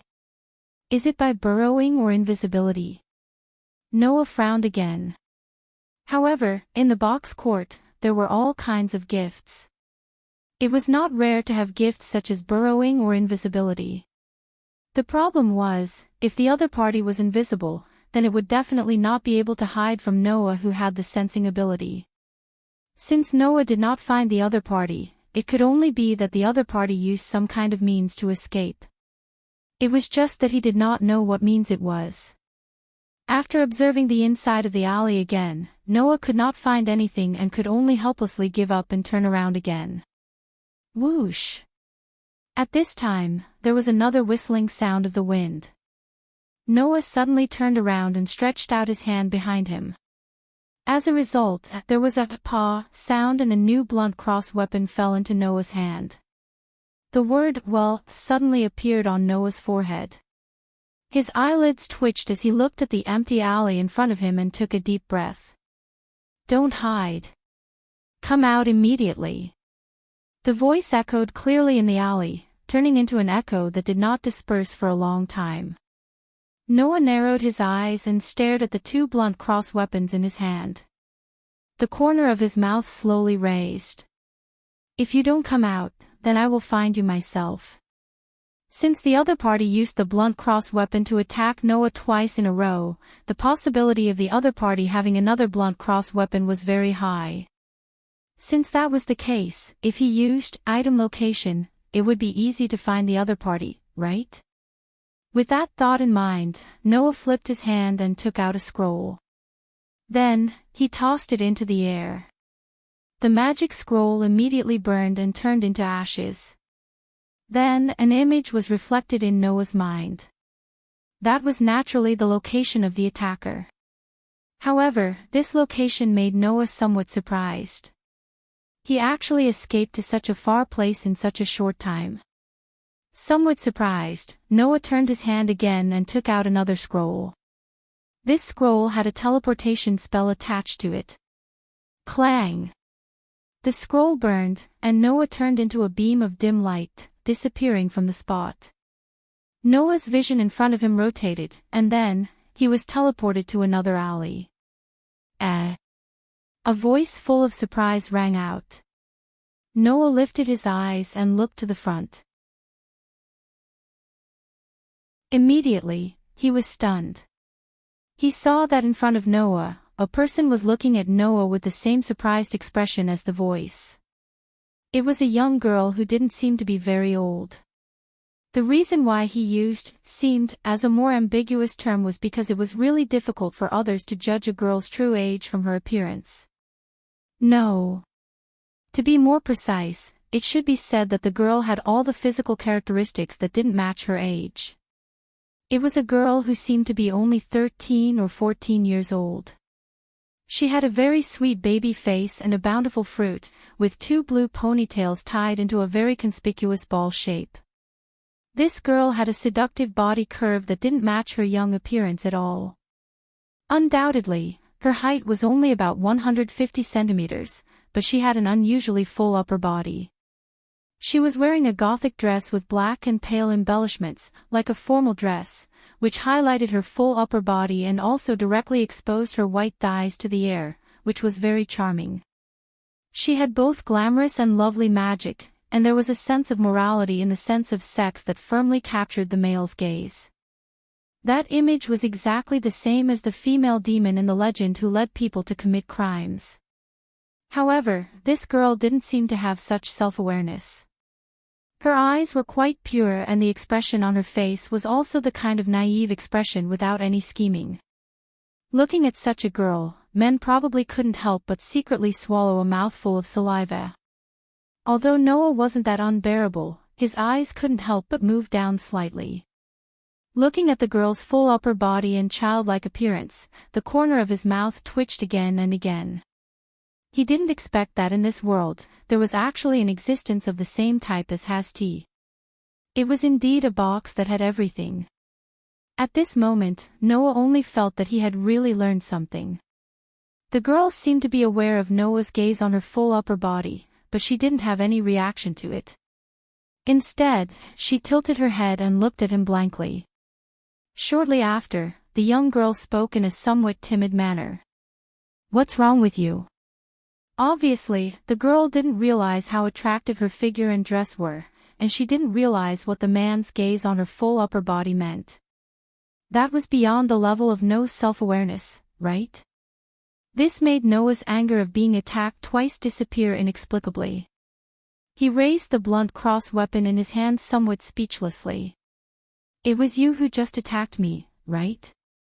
"Attack?" The girl blinked her eyes. That action was extremely cute. Noah felt that something in his heart was ignited.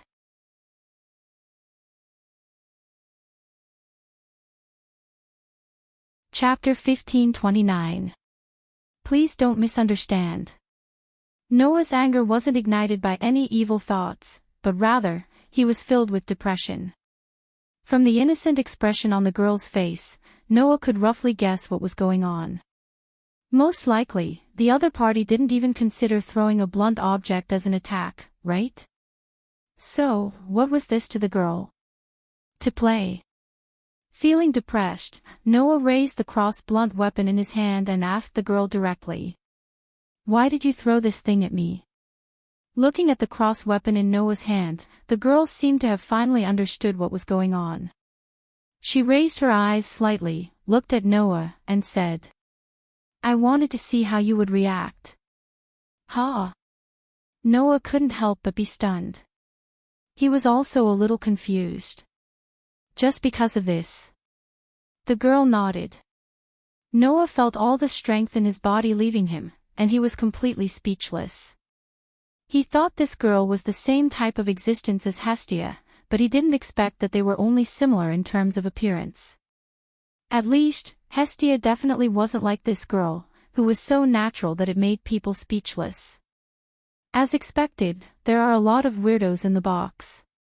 Noah threw the blunt object in his hand back to the girl. "But I'm sorry, I'm not interested in being someone's observation target.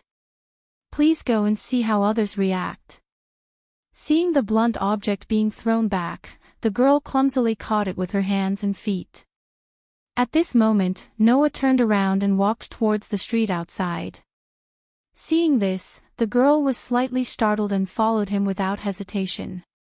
On the wide street, many people were walking in and out of the doors of many buildings. It was quite lively. However, at a certain moment, many people on the street turned their eyes towards a certain direction. Their eyes flickered with amazement, and many men's eyes even turned as green as a wolf's. And where these people's gazes landed, Noah was walking there. Unfortunately, the surrounding people's gazes weren't directed at Noah, but at the girl behind Noah.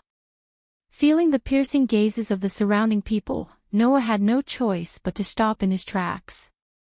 He turned around and looked at the young lady who was following him. "Why are you following me?" Hearing this, the girl also stopped and stared at Noah with her big blinking eyes. After hesitating for a moment, she asked, "I'm very curious about you. Is that so?" Noah once again felt weak from the girl's innocent tone. "It's an honor to be curious about a beautiful girl like you. If possible, I hope you can tell me the reason." "Because Jack told me." The girl stared at Noah without blinking as she said so. "You once defeated Maxwell." "Jack." Maxwell. Noah was stunned. How did these two names end up together?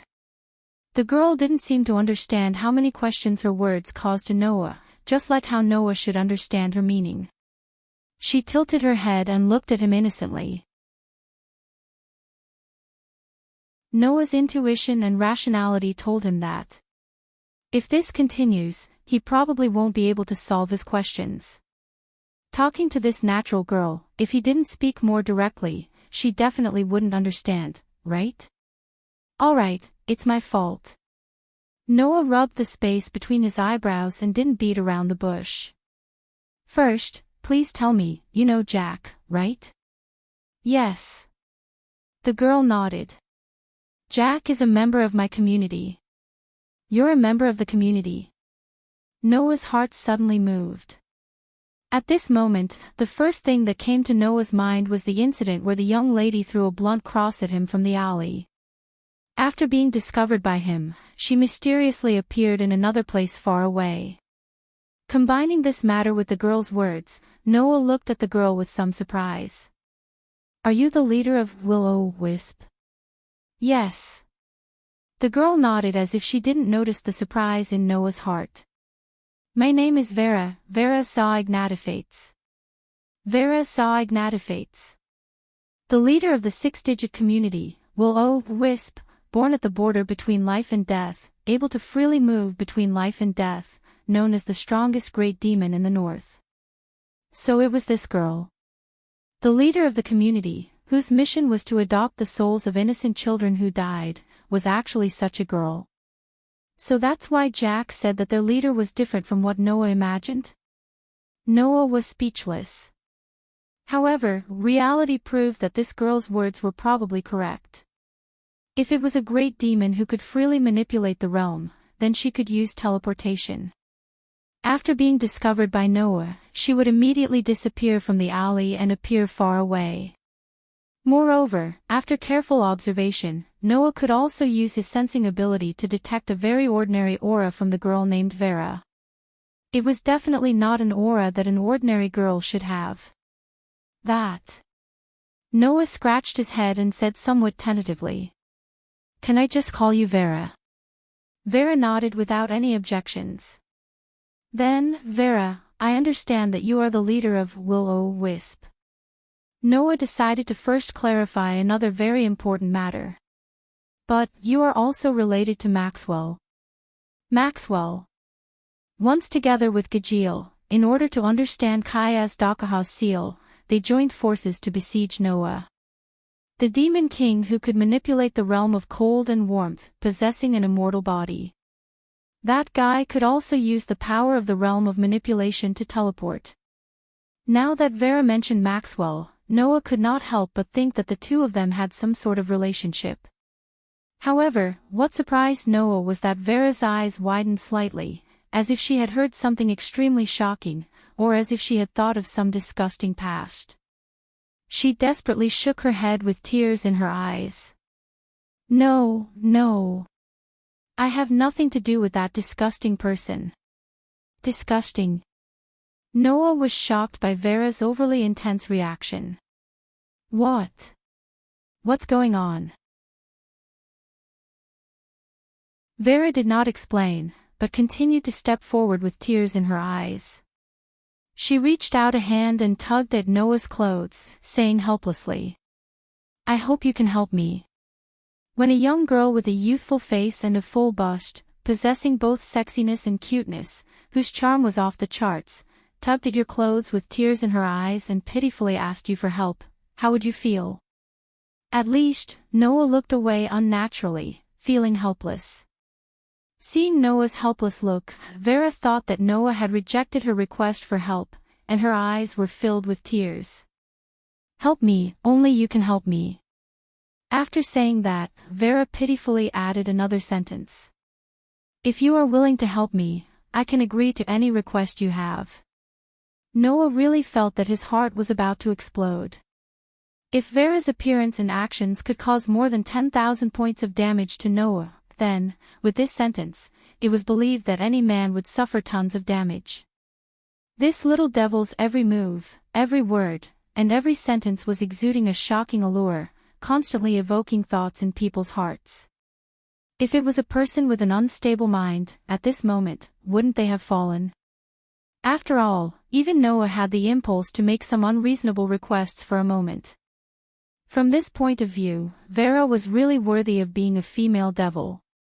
Noah could only smile bitterly, patted his cheeks, and looked around. Around them, all the men's eyes were about to pop out from Vera's teary and pitiful appearance. Noah sighed, reached out, and held Vera's hand that was tugging at the corner of his clothes. "No matter what, let's leave here first." Vera nodded without any objection, and did not resist Noah's intimate action, obediently being led away by Noah. Looking at Vera being led away by Noah, the surrounding men's eyes were full of envy and jealousy. Presumably, these guys must have thought that Noah intended to kidnap Vera, find a place where no one was, and do something shameful and enviable, right?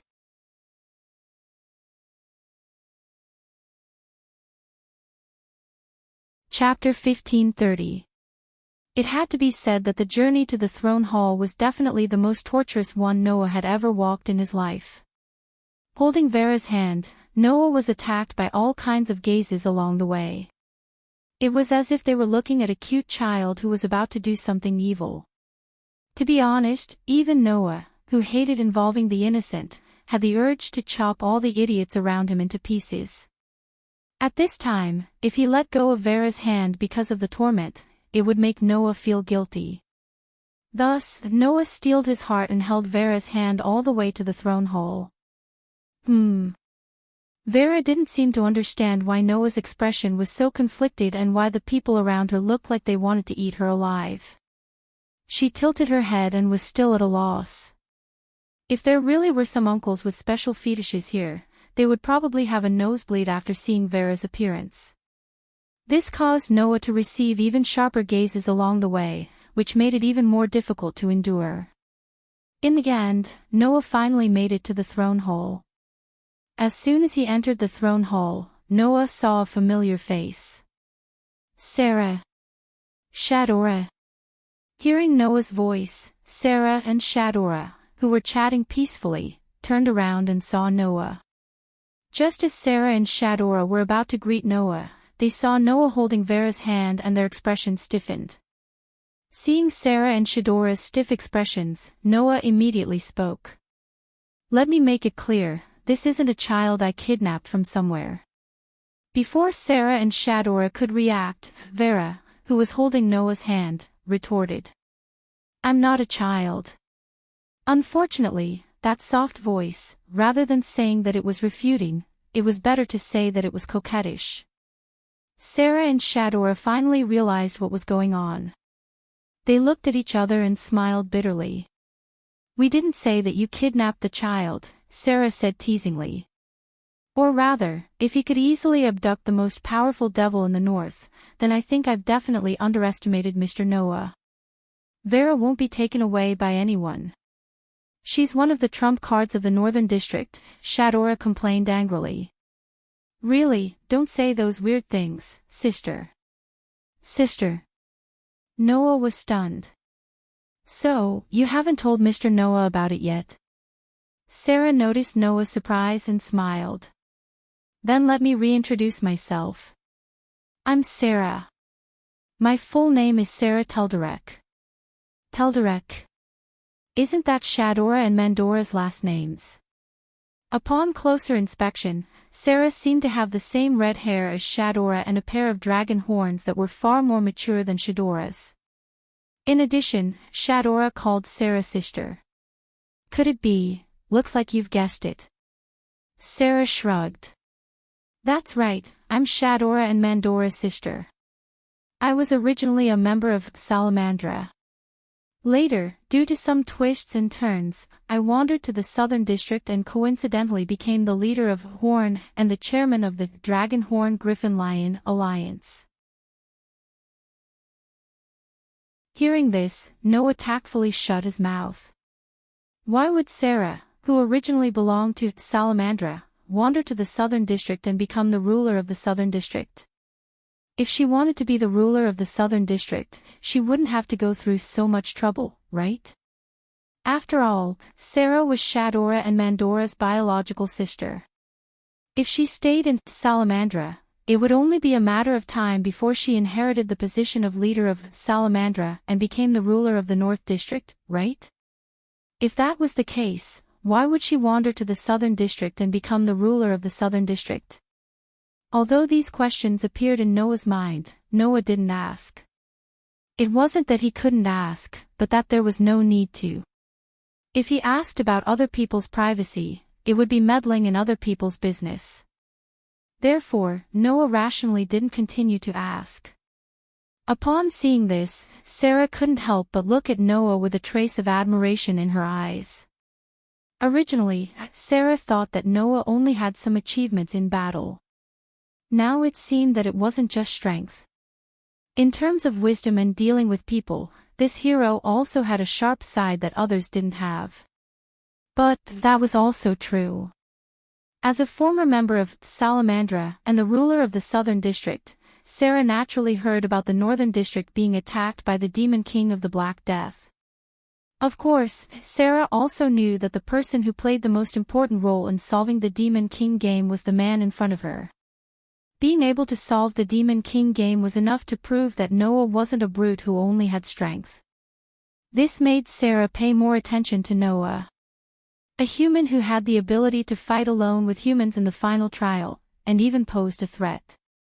Without a doubt, this person is the trump card against the three-headed dragon. Since Sky Army won't make a move, perhaps we have to place our hopes on him. This was the thought in Sarah's mind, and it was also the truth. At this time, Shadora looked at Vera curiously and asked Noah. "Mr. Noah, why are you with Vera?" "Don't ask me, actually, I don't know what's going on."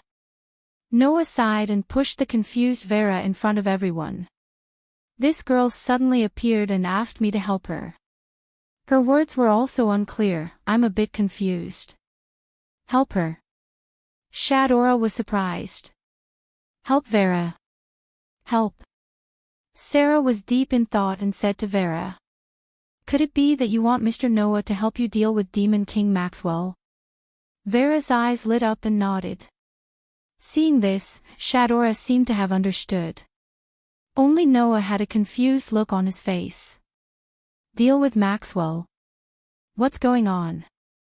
Sarah and Shadora's expressions suddenly became very strange. Vera trembled as if she had thought of something that would give her goosebumps. With tears in her eyes, she grabbed Noah's hand again.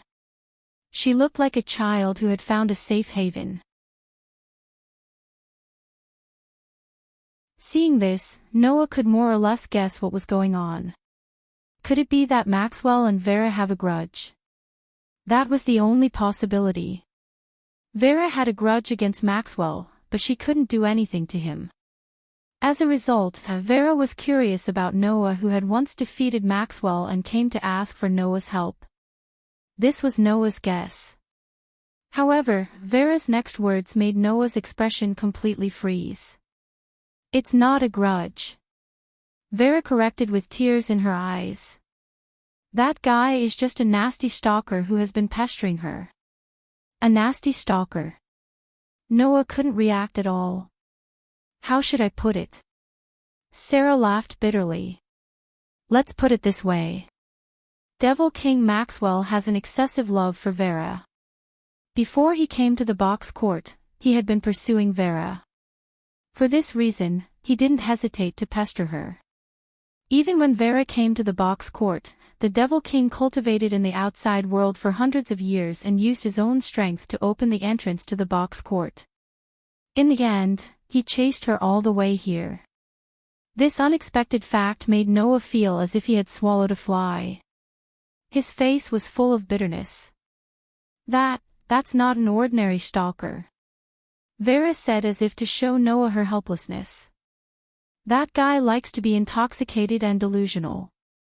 I've already said that I don't like him anymore, but he keeps saying that I'm just throwing a tantrum and being shy. He keeps saying disgusting things. I hate him very, very much. But that guy can teleport. No matter where I go, he follows me. That guy, was he that disgusting? No wonder Vera came to Noah for help. She was really annoyed to the point that she couldn't do anything, right? Just as Noah was thinking this, Shadora also spoke. Moreover, we have reliable news that Devil King Maxwell seems to be moving around nearby. He seems to be preparing to use the three-headed dragon's body to do something. This sentence made Noah's eyes flicker.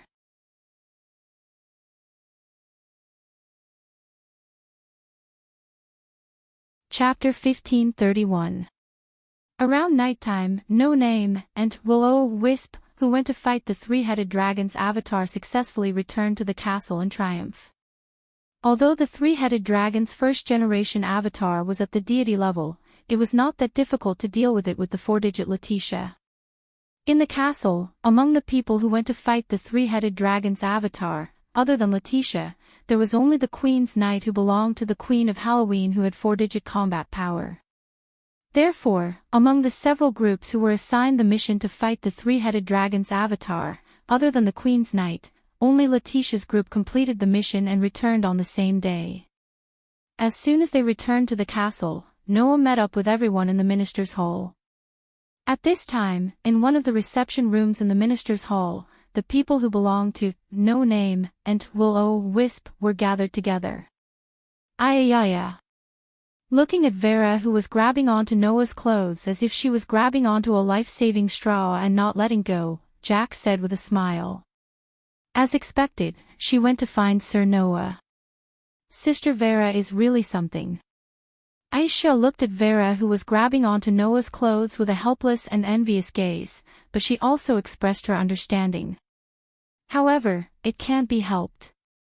Such a disgusting stalker is moving around. If it were me, I would also be scared half to death.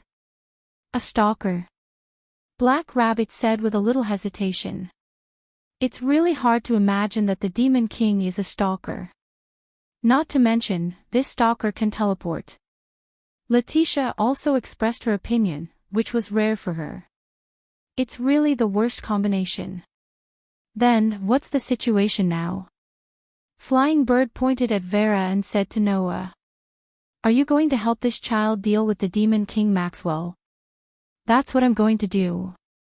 Noah picked up the teacup and took a sip of tea. A cold light flashed in his dark and deep eyes. After all, I still have a score to settle with that guy. You better be careful, Pest said in a seemingly unintentional manner. Maxwell is a four-digit Demon King, and he also belongs to that Demon King Alliance. Since he is moving around, then the people of the Demon King Alliance are also moving around. You may be very strong, but if your opponent is not one person, but a group of Demon Kings, you may also fail miserably. Don't worry, I'm not that reckless. Noah placed the empty teacup in front of him. Letitia immediately stepped forward and filled the empty cup in Noah's hand with new hot tea before retreating obediently. Only then did Noah pick up the teacup again and drink little by little. As he drank, he answered. Compared to strength, I'm more worried about how to deal with Maxwell's undying body. Last time, when I fought with that guy, I even used a special gift that works on undying, but he still didn't die. How should I deal with him? This is really a bit of a headache for me. Is that so? Yao tilted his head. In other words, not even Noah has a way to deal with that Demon King Maxwell. That's not the case. Noah suddenly smiled. Although I don't know what kind of principle Maxwell used to resurrect himself and what kind of gift he used, when the name Maxwell is mentioned, the first thing that comes to mind is naturally that physicist with a deep relationship with electromagnetism, optics, astronomy, and thermodynamics. I think that if we start from this aspect, we should be able to find a way to deal with that guy. After saying those words, Noah narrowed his eyes slightly. Besides, even if we can't find a way to deal with him, it doesn't matter. His power will be defeated by an even more powerful power. Even gods can be killed. A demon king of unknown origin is likely the same, right? Everyone nodded in succession. At this time, Jack bowed his head to express his gratitude to Noah. Thank you so much, Your Excellency Noah. If possible, we would also like to deal with Demon King Maxwell ourselves. However, although that Demon King is disgusting and vile, he is still a 4-digit number. Coupled with his immortal body and teleportation, even among the 4-digit number, there are not many who can deal with him. With our strength alone, we really can't do anything to him. We can only ask for help from you, who once suppressed him. You're welcome. Noah shook his head with a smile. Originally, if that guy appeared, I wasn't going to let him go. You just happen to have a grudge with him, which is in line with my purpose. Is that so? Jack shook his head and smiled. Regardless, thank you, Your Excellency Noah. Yes. Aisha also expressed her opinion. With Sir Noah protecting Sister Vera, there is no danger. As soon as Aisha's words came out, except for Noah and Vera, the rest of the people cast a mocking look at her. Aisha, who understood the meaning of everyone's gaze, blushed and glared back at them one by one. What are you looking at? Haven't you seen people chasing after idols? Everyone burst into laughter at once. Only Noah had a confused look on his face. Yao also laughed softly and looked at Vera. Noah's next mission is to protect her, right? Yes. Noah spread his hands. It's just a matter of convenience. Yao nodded and didn't say anything else. He just looked at Vera curiously. Vera also looked at Yao. After a while, she suddenly took out a cross-shaped blunt weapon. Bang! Along with a muffled sound, a cross-shaped blunt object suddenly flew out and heavily smashed on Yao's head, making him groan in pain. Everyone was shocked as they didn't expect Vera to suddenly attack Yao. You! What are you doing? Flying Bird stood up and glared at Vera. Is this how you treat your fellow protectors? Wait. Wait a minute. Aisha quickly stood up and held Flying Bird's shoulder in a fluster. That's Sister Vera's hobby. She doesn't mean any harm. Hobby? Flying Bird looked at Aisha in disbelief. Throwing a blunt weapon at someone's head is a hobby. 2. To be precise, it's a hobby of throwing a blunt weapon at someone you're interested in and seeing their reaction. Aisha laughed dryly. I've told Sister Vera many times, but Sister Vera won't change. I can't do anything about it. Anyway, I'll be more careful. Please forgive me. A hobby of throwing a blunt weapon at someone you're interested in and seeing their reaction. Noah looked at Vera with a complicated expression. I see. No wonder the way we met was so strange. For Vera, who was disgusted by Maxwell, Noah, who was able to suppress Maxwell, was indeed an object of interest. For this seductive little devil, it was indeed not an attack. Just like what Aisha said, it was just a hobby. The angry Flying Bird snorted coldly and turned his head away. Vera didn't seem to understand why Flying Bird was so angry. She looked at Flying Bird in a daze. Then, a new blunt weapon suddenly appeared in her hand. Bang dash! Flying Bird, who was still angry, felt an intense pain in her head. She held her head and squatted down. It was so painful that tears came out of her eyes. Unlike Yao, who used the life catalog to absorb the power of various beasts and had a very strong physique, Flying Bird's body was completely like that of a normal person. Being hit by a hammer was enough to cause serious injuries. You bastard! Flying Bird shouted angrily. Very well. I'll accept this fight. After saying that, Flying Bird held her swollen head and immediately wanted to fight 300 rounds with Vera. Seeing this, Aisha and Jack quickly rushed forward and held Flying Bird down. Wait. Wait. Miss Flying Bird. Please calm down. Let me go. Flying Bird struggled desperately. With this struggle, Flying Bird inadvertently kicked over the table in front of her. Then, everyone cried out in surprise. The tea set on the table flew into the air and spilled a large amount of water. Splash! In the next moment, everyone was drenched. The whole place suddenly became silent. Noah looked at his drenched body and then looked at the speechless crowd. He sighed. Today is really full of disasters.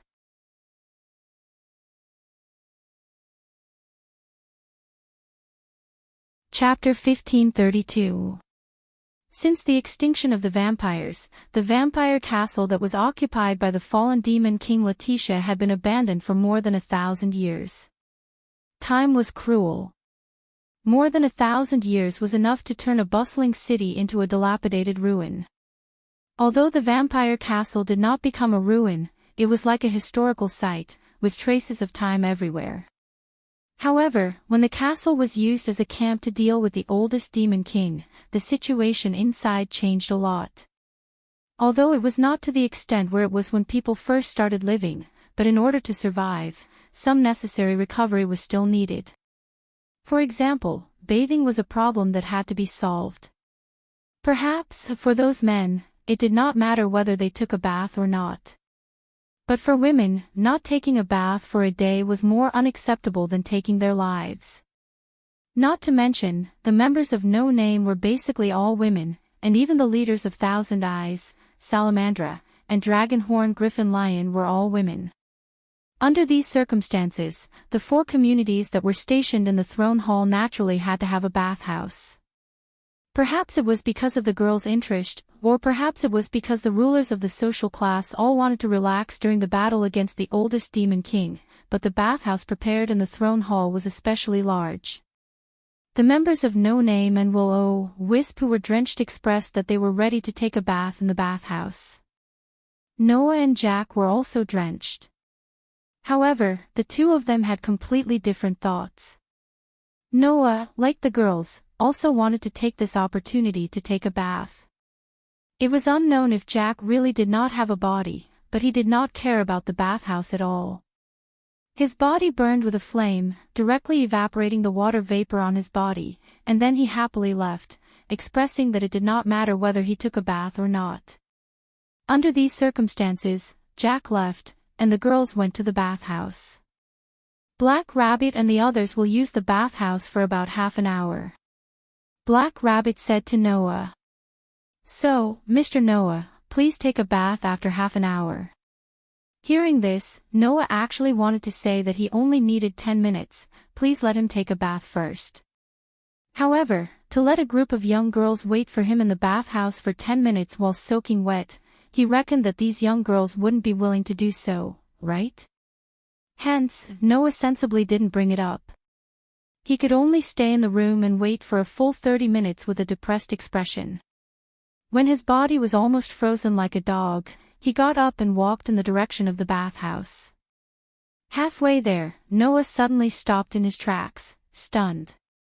At this time, Noah finally remembered something extremely important.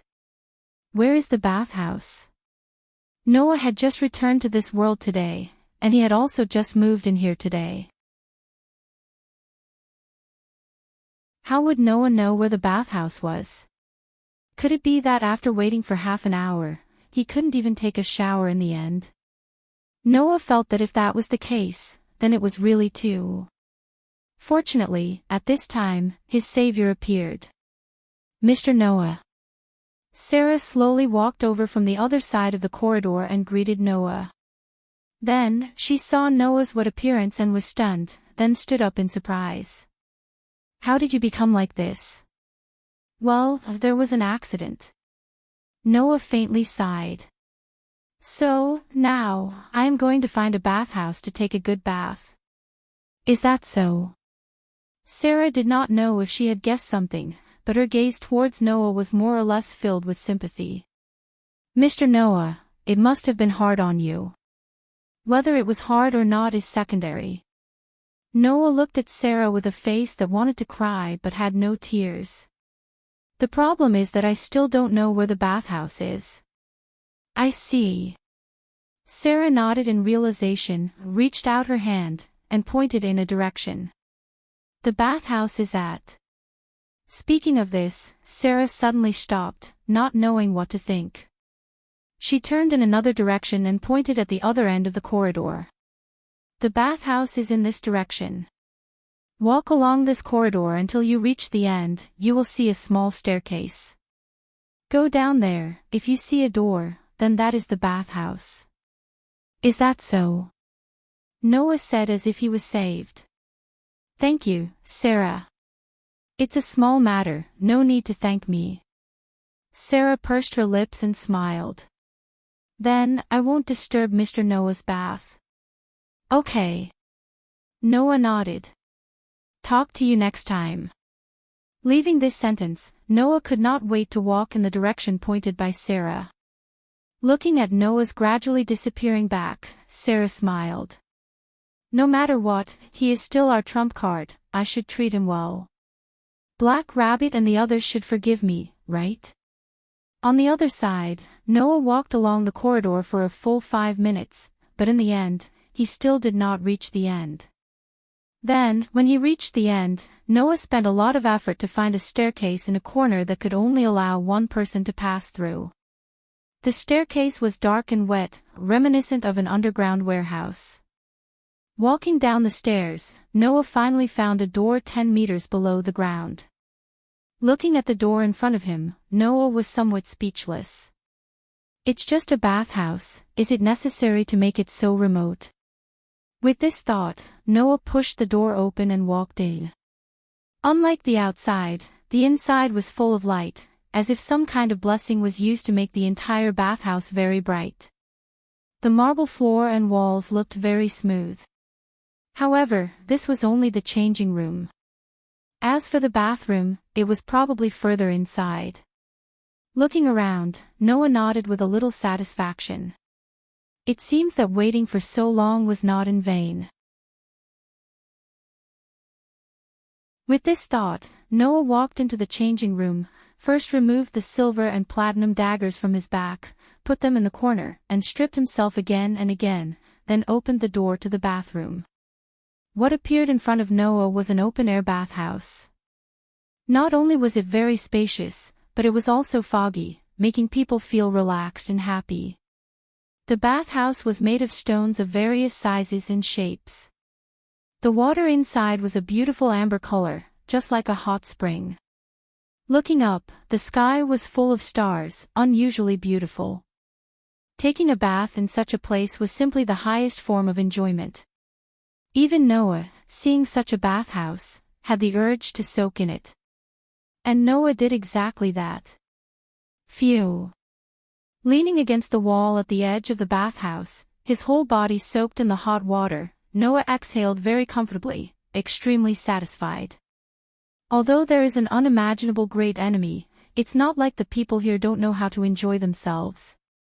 Logically speaking, in a situation where the box was facing the destructive disaster of the human final trial, the class leaders and communities active in the front line of battle should not do such a thing without any sense of danger.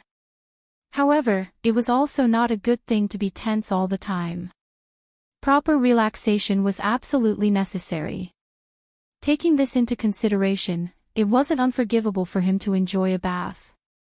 Of course, Noah did not know. In fact, the average person did not even know of this bathhouse's existence. Among the people stationed in the minister's hall, other than No Name, there were 3 other communities. The members of these 3 communities were mostly the Fire Dragon of the North and the Phantom Beasts of the South. Under such circumstances, even if a bathhouse was opened and used by a group of beasts, even if they did not all bathe together, for those girls who loved cleanliness, it was still very unbearable. Therefore, Black Rabbit, Flying Bird, Yao, Letitia, Pest, Sarah, Shadora, and the other girls all secretly opened another bathhouse. This bathhouse was only known by Black Rabbit and a very small number of people. In order not to be exposed, Black Rabbit deliberately said that it would take 30 minutes to brush off Noah. Who knew? In order to reward Noah, Sarah revealed this place to him. Therefore, Noah, who was comfortably enjoying himself, suddenly heard footsteps. A series of footsteps.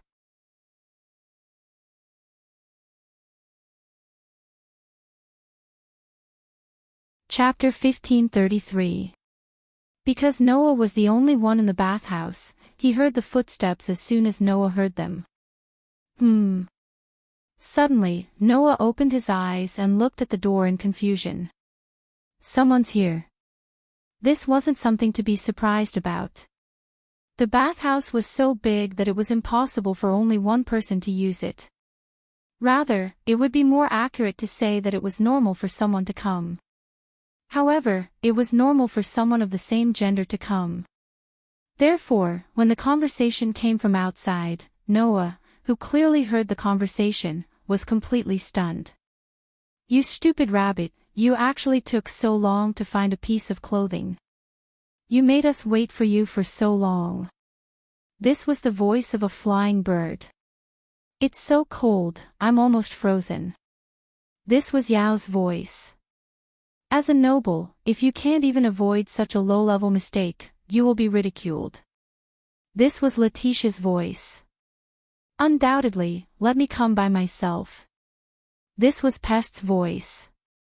What are you talking about? There's no reason not to move together, right? This was AI Xiao's voice. So, sorry. It's all Lord White Yiksha's fault. When we came, he messed up Black Rabbit's clothes. Black Rabbit can't help it. This was Black Rabbit's voice with a sobbing tone. Hearing the voices of these familiar girls, Noah's body stiffened, his eyes widened, and he was completely confused. Why? Why are they here? This was Noah's only question. Undoubtedly, the group of girls had set off more than half an hour ago but waited until now to take action. From the conversation of the girls, it was easy to infer the reason. However, these were not important. What was important was that at this moment, Noah was undoubtedly facing a huge crisis. Although Noah came in first, if the girls found out that Noah was in the same bathhouse as them, then Noah would definitely be beaten to death.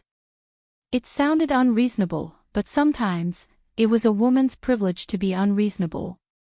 Noah had already experienced this in many similar experiences. While they haven't taken off their clothes, it's still not too late to go out now. This was a complete self-deception. Because, even though the group of girls had not yet taken off their clothes, Noah was already completely naked. If he rushed out like this, he would definitely be treated as a hooligan or even a pervert. At that time, he would still be beaten to death. Understanding his current situation, Noah really shuddered. Hurry up and go in. After being wet for so long, I'm going to die from the cold. Flying bird. I'm freezing to death. No matter how cold it is, you can't rush it. That would be too inappropriate. Letitia, can't you just change your clothes? Why was it so troublesome to take a bath? Isn't this too strange?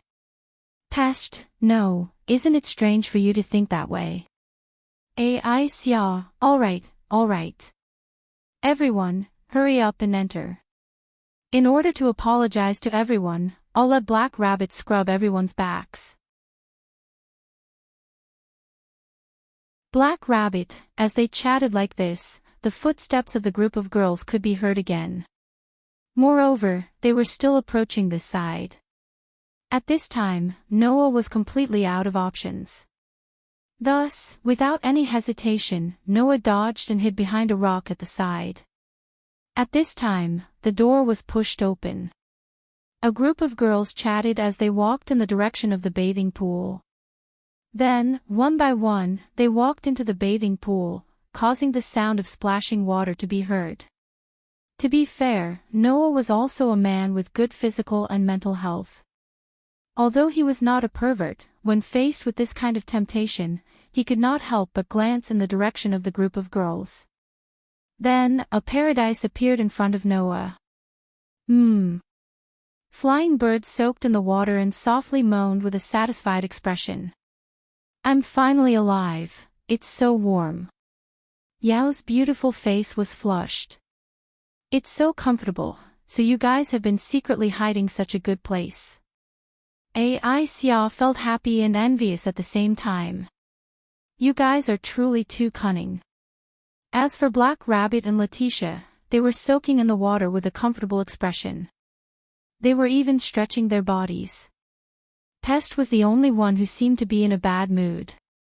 She hugged her knees and curled up in a corner. It's just getting wet. Can't you just change your clothes? Why do you have to take a bath? Pest lived in the Middle Ages of the 1500s. At that time, bathrooms were still not common. The people's concept of cleanliness was also not very high. For Pest, who lived in such an era and wandered around the world as an undead for several hundred years after her death, taking a bath was undoubtedly a very troublesome matter. That was why this girl had a look of disdain on her face. No matter what, the white skin entered Noah's eyes one after another, causing Noah to feel somewhat excited. Although Yao, Pest and Ai Xia possessed the body shapes of children and their curves were not perfect, the immature feeling they gave off was still very alluring. Compared to the three of them, Fei Niao's figure was undoubtedly much better. Even though she was only 15 years old, her curves were already very obvious. Although her upper body was not very prominent, it was still very well proportioned. Seeing that, one's blood began to speed up. Black Rabbit and Letitia, on the other hand, completely displayed their destructive power. At this moment, due to the fact that Letitia had removed the ribbon on her head, her figure had turned into that of a mature woman. Her figure was simply off the charts. Black Rabbit's figure was also very good.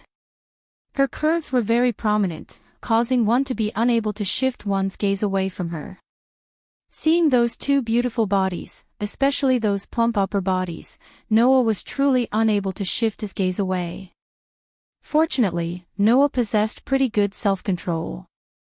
In the end, he did not shamelessly continue to look at them. However, Noah had already seen the bodies of the group of young girls. They were firmly imprinted in his mind. Instead, he felt as if he was unable to get rid of them and had a deeper impression of them. Unfortunately, if this continues, I'll definitely not be able to sleep tonight. Noah screamed miserably in his heart. I must quickly get out of this dangerous place. With that in mind, Noah made up his mind. He took a deep breath and quietly dived into the water, swimming toward the shore. Due to the beautiful amber color of the water in the bathtub, he was completely unable to see what was happening underwater. Under such circumstances, Noah avoided those places based on the location of the group of young girls he had just determined and swam toward the most inconspicuous corner. However, not long after he swam, Noah suddenly bumped into a soft area. That soft feeling caused Noah's heart to involuntarily sway. Amen. A puzzled voice sounded from the surface of the water. Noah's head subconsciously popped out of the water. In the next second, two pairs of eyes met. The person who entered Noah's field of vision was an unexpected yet expected person. Unexpected because the other party had not made a sound, so Noah did not know that the other party had also come here. Expected because, thinking about it carefully, this person should be here as well. After all, she was also completely drenched. Surprisingly, it was Vera. The young girl was blinking her eyes and looking at the stunned Noah. Her pretty face began to redden at a speed visible to the naked eye. Noah's face was stiff, but his line of sight could not help but move down. The full upper body that was beyond imagination was immediately imprinted into Noah's field of vision. Looking at the scene that was enough to make any man lose his mind, Noah's face was stiff, and his eyes were wide open. Vera did not know how to cover her most important part when Noah was staring at it, but her pair of eyes began to gather moisture. Seeing that the young lady was about to burst into tears and scream at any moment, Noya immediately felt that he was at the end of his rope. At this time, Ai Xiao's strange voice sounded. "Sister Vera, what's wrong with you?" Ai Xiao's voice attracted everyone's gaze to Vera's direction. "It's over." This was Noah's only thought now. However, the next moment's development surprised Noah. He saw that Vera quivered, and the tears at the corner of her eyes instantly disappeared. She hugged Noah at an astonishing speed and turned around. Thus, Noah's figure was completely blocked by Vera. From the direction of the young girls, they could not see Noah at all.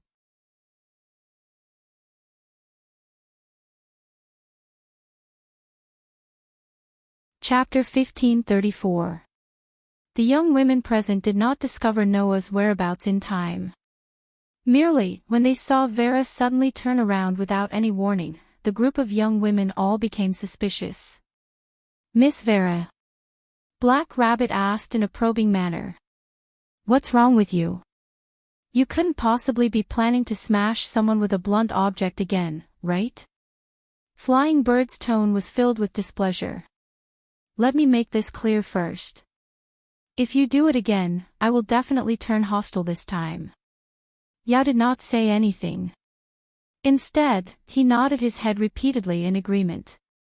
"I don't know if you all will turn hostile or not," Pest said in a somewhat vile manner. "Merely, if you were to take off your clothes and enter the bath with a hammer, then even if you were to be smashed, you all should accept it." Don't say that." Ai Xia refuted. Even if it's big sister Vera, she wouldn't bring a blunt object into the bath, right?" Ai Xia said those words in an extremely unconfident manner. This caused Flying Bird and Ya to cast disdainful gazes toward her. Since ancient times, there has never been anyone who would not put aside their differences and coexist peacefully in the same bath, right? Letitia opened her eyes and advised in a helpless manner. "If we were to quarrel in this sort of place, we would appear to be too petty. It's better for us to take a comfortable bath first before we talk." "Yes." Black Rabbit hurriedly echoed. "What Lady Letitia said is correct.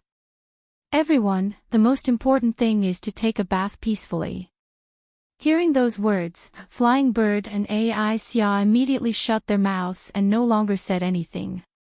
Due to being forcibly dragged into the bath together, Pest seemed to be in a very bad mood. However, she did not say anything and shrunk into a corner with a displeased expression. With such a disturbance, everyone's attention was no longer on Vera. This caused Vera, who was so nervous that even her body had tensed up, to heave a huge sigh of relief. However, Vera had no idea that Noah was currently in a very difficult situation. It was as if he was in a mountain of blades and a sea of flames. In order to block Noah's figure, Vera had been hugging Noah tightly. However, even though Vera's figure was extremely hot, she was very petite. It was completely impossible for her to block an adult. Therefore, only Noah's head was exposed above the water, while the rest of his body was submerged in the water. In this way, the petite Vera hugged Noah tightly. Her whole body was in Noah's arms, and there was zero distance between them. Not only that, Noah's head was being held. Furthermore, he was hugged from the front. Thus, Noah buried his entire head into Vera's great chest, unable to breathe at all. Noah didn't know why Vera would suddenly help him. However, Noah's mind was completely blank.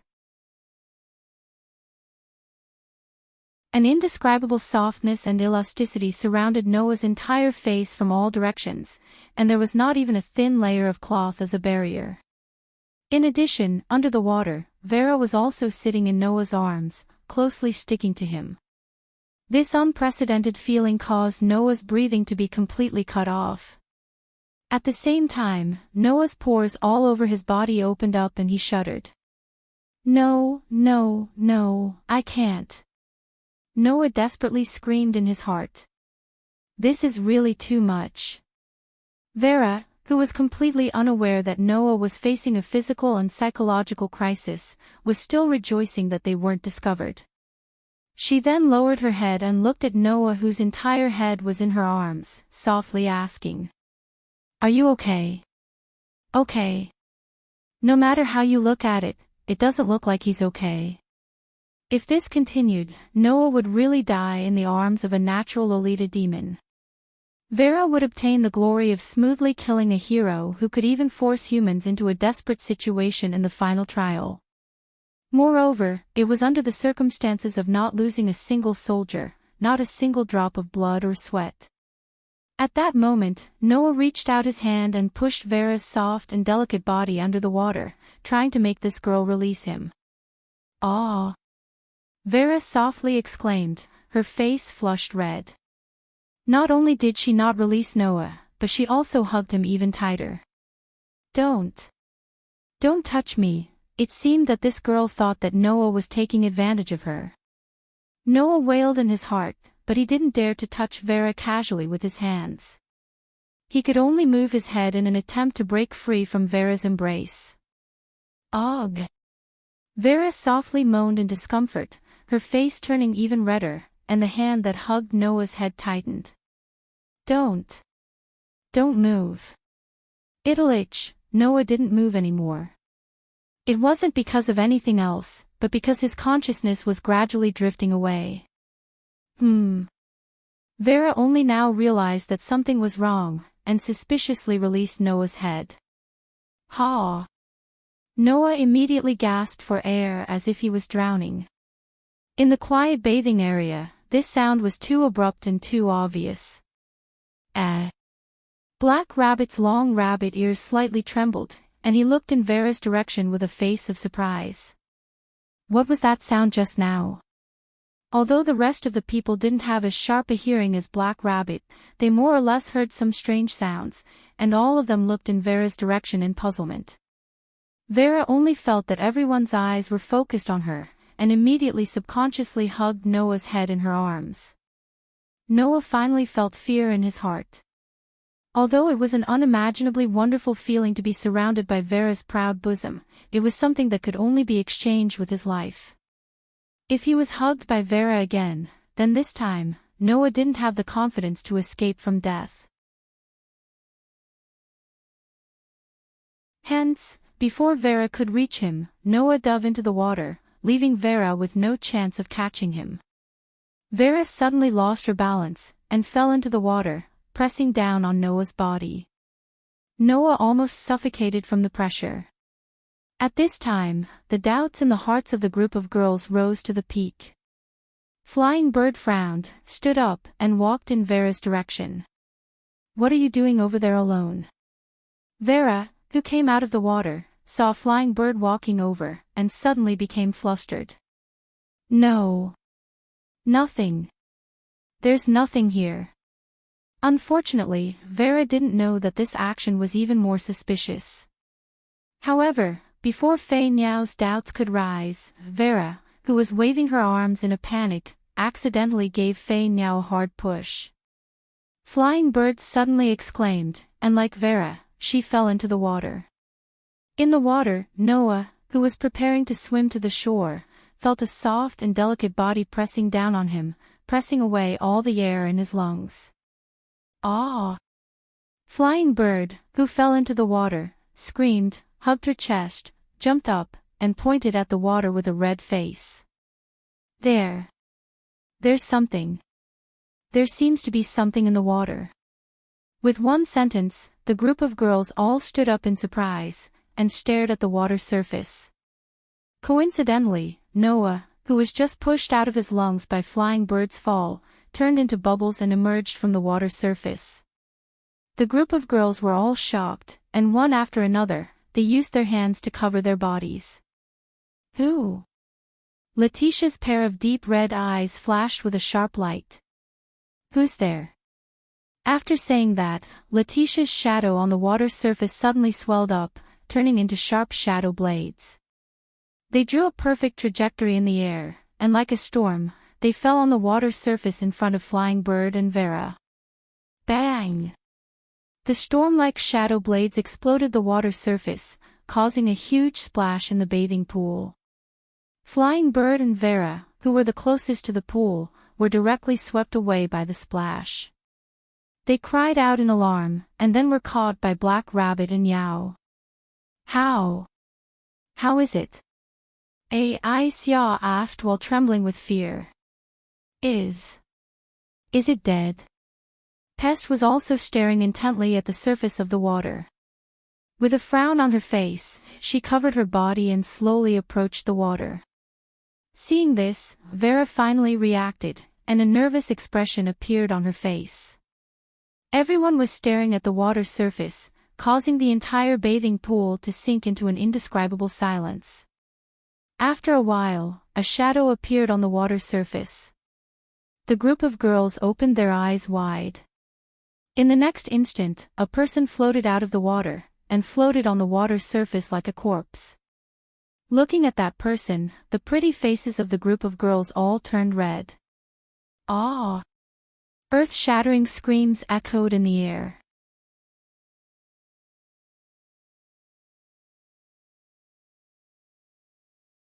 Chapter 1535. Although No Name, Thousand Eyes, Salamandra, and Dragonhorn Vulture Lion were all stationed in the throne hall, the various large communities were not stationed together.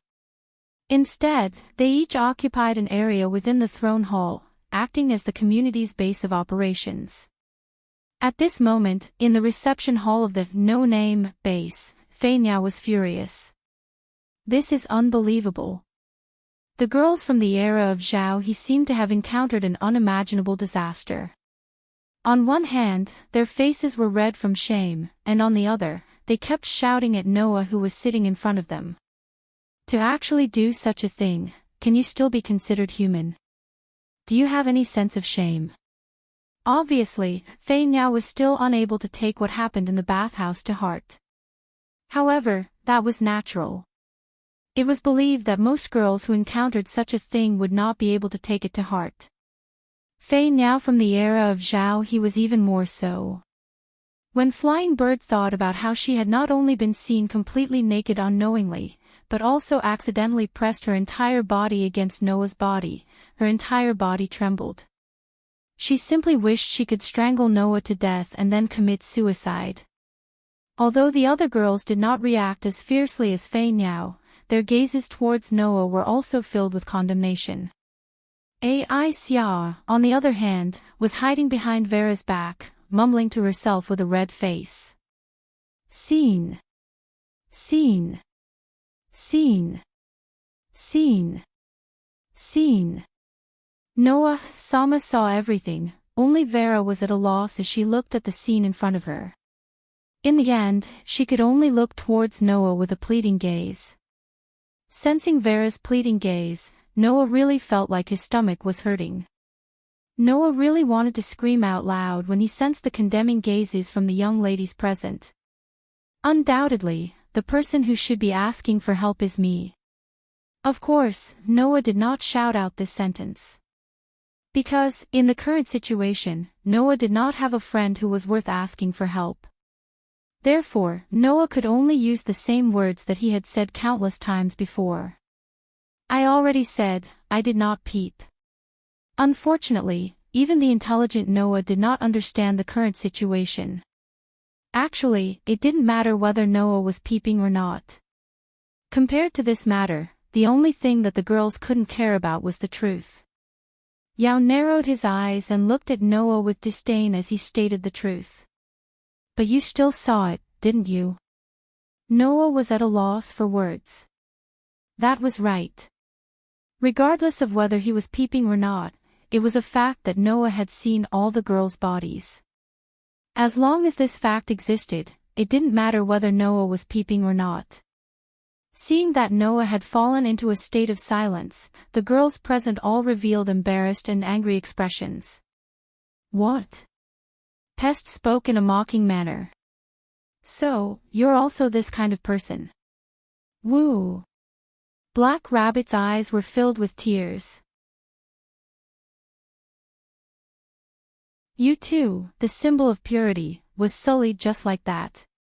I don't have the face to call myself a Hakata noble anymore. No matter what, you've gone too far this time, Letitia also sighed. My master, looking at girls' bodies is an action that is much heavier than what you imagined. The girls all nodded their heads heavily.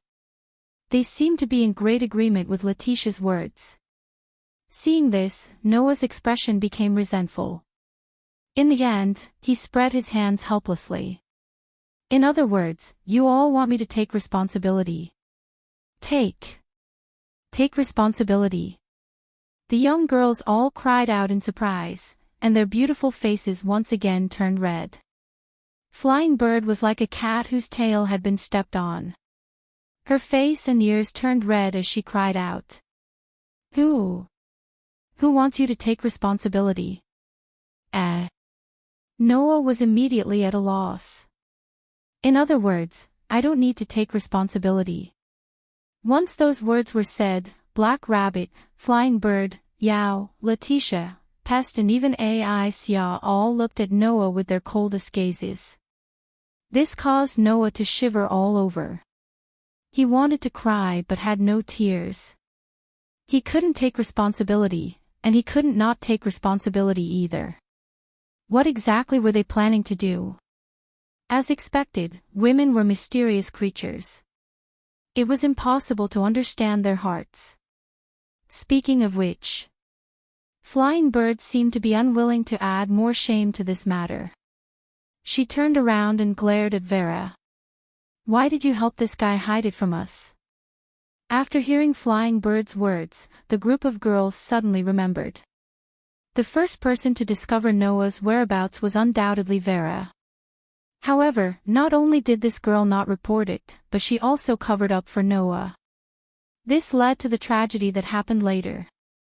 Thus, all the young ladies turned their gazes to Vera. In fact, Noah was also very curious. He didn't know why Vera would help him. Although it was because of Vera that Noah encountered all kinds of life-threatening dangers, which led to the tragedy that happened later, it was right. Under the watchful eyes of everyone present, Vera opened her mouth hesitantly.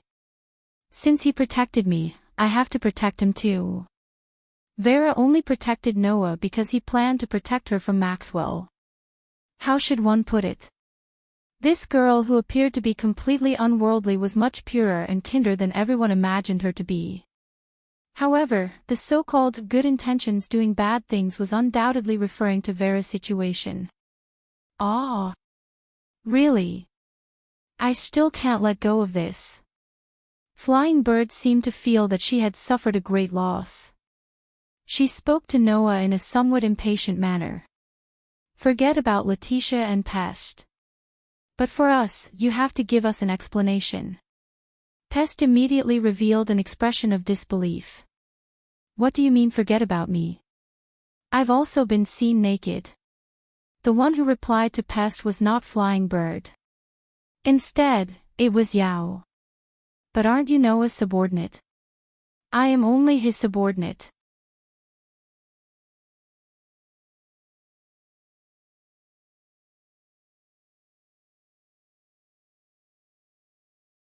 Chapter 1536. Sigh. Lying on the bed in the room assigned to No Name's throne hall, Noah sighed and muttered to himself in extreme exhaustion. Today is really a day full of disasters. Undoubtedly, it had only been a day since he returned to this world, but a lot of things had happened. First, there was the fact that AZ Dakaha was temporarily sealed. Then, there was the hidden danger of the three-headed dragon's body wreaking havoc on the earth. Then, he learned that the 16 knights had been severely injured. In order to go to AZ Dakaha's sealed place and discuss with White Yiksha, he happened to meet the great sage, Heaven's Equal, and learned that the upper levels of the box court were prepared to abandon the lower levels. Then, White Yiksha transferred the sovereignty of the sun, which all the gods in the heaven realm coveted, to Noah. Moreover, it was a full 14-sun sovereignty. For this, Noah even had a short confrontation with the great sage, Heaven's Equal, and thoroughly experienced the power of the half-star spirit. The great sage, Heaven's equal, who had been the enemy of the Heaven realm to the greatest extent since the creation of the box court. Compared to this, Griffith's level of trouble was just an interlude within an interlude. There was no need to even think about it, and Noah did not take it to heart at all. In just a short day, he had encountered so many things, and it seemed that even God could not bear to see it, and thus arranged a farce, letting Noah see the naked posture of the girls around him in the bathhouse, and being given such a great benefit by Vera to enjoy. Although, in the end, it was just a farce that made Noah even more tired, but no matter what, he still took a lot of advantage. If it was a man in good health, he would probably have already taken the benefits in the bathhouse as his own side dish, and might even have rubbed a few times. Unfortunately, Noah not only had two delicate fiancées, but also a concubine who had sent herself to his door. He would not do such a regrettable thing in the middle of the night when he could not bear the loneliness. Compared to these things, Noah had more important and valuable things to do. At that moment, Noah closed his eyes and immersed himself in the depths of his heart.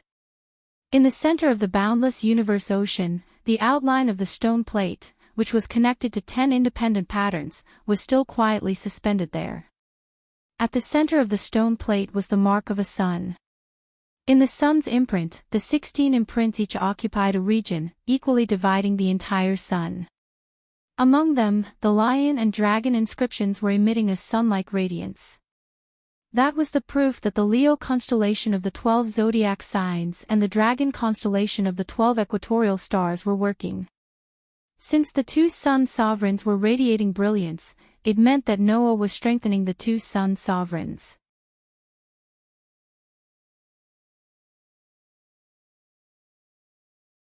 Although it's inconceivable that I, who was once the queen of the divine realm, would need to help a human solve his problems, and even serve him with the identity of a follower, I'm not someone who would run away from the truth. Perhaps this is the true fate between you and me. That's for sure. Hearing this, Noah could not help but smile. At this moment, an emotionless voice sounded in Noah's mind. Master, I can also help. Aster. Noah was taken aback and didn't know whether to laugh or cry. Aster, can you help too? No problem. Aster said without hesitation. Even a half-baked elf can help Master, there is no reason why I, as a proper sword elf, can't help Master. Ugh. Noah felt helpless. I say, Aster, you are just acting out of spite, right? For a moment, Aster suddenly went silent. Then, he spoke with an emotionless voice. There is no such thing. However, Noah was speechless. Now, Noah was sure that Aster was just acting out of spite and jealousy. Perhaps Athena had the same conclusion as Noah, she chuckled. Since that is the case, Holy Sword Elf, I will allow you to help me.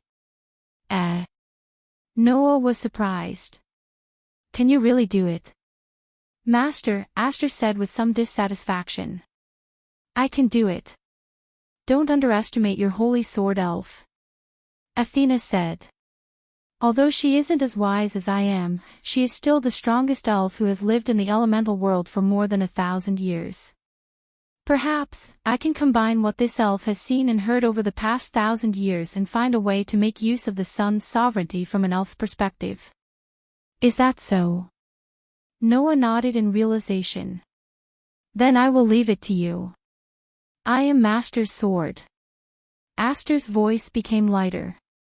As you wish. It seemed that Aster's mood was really good because he wasn't pushed out. Although she had lived for more than 1,000 years, this elf girl was as pure as a child. Thinking about this, Noah's face couldn't help but reveal a smile. Suddenly, Noah's smile froze. So. Accompanied by a very slight sound of breaking through the air, a black shadow flew past the window and disappeared in an instant. How could Noah not understand that he was spied on just now? Humph. Noah snorted and suddenly stood up. His body turned into a ray of light and flew out of the window.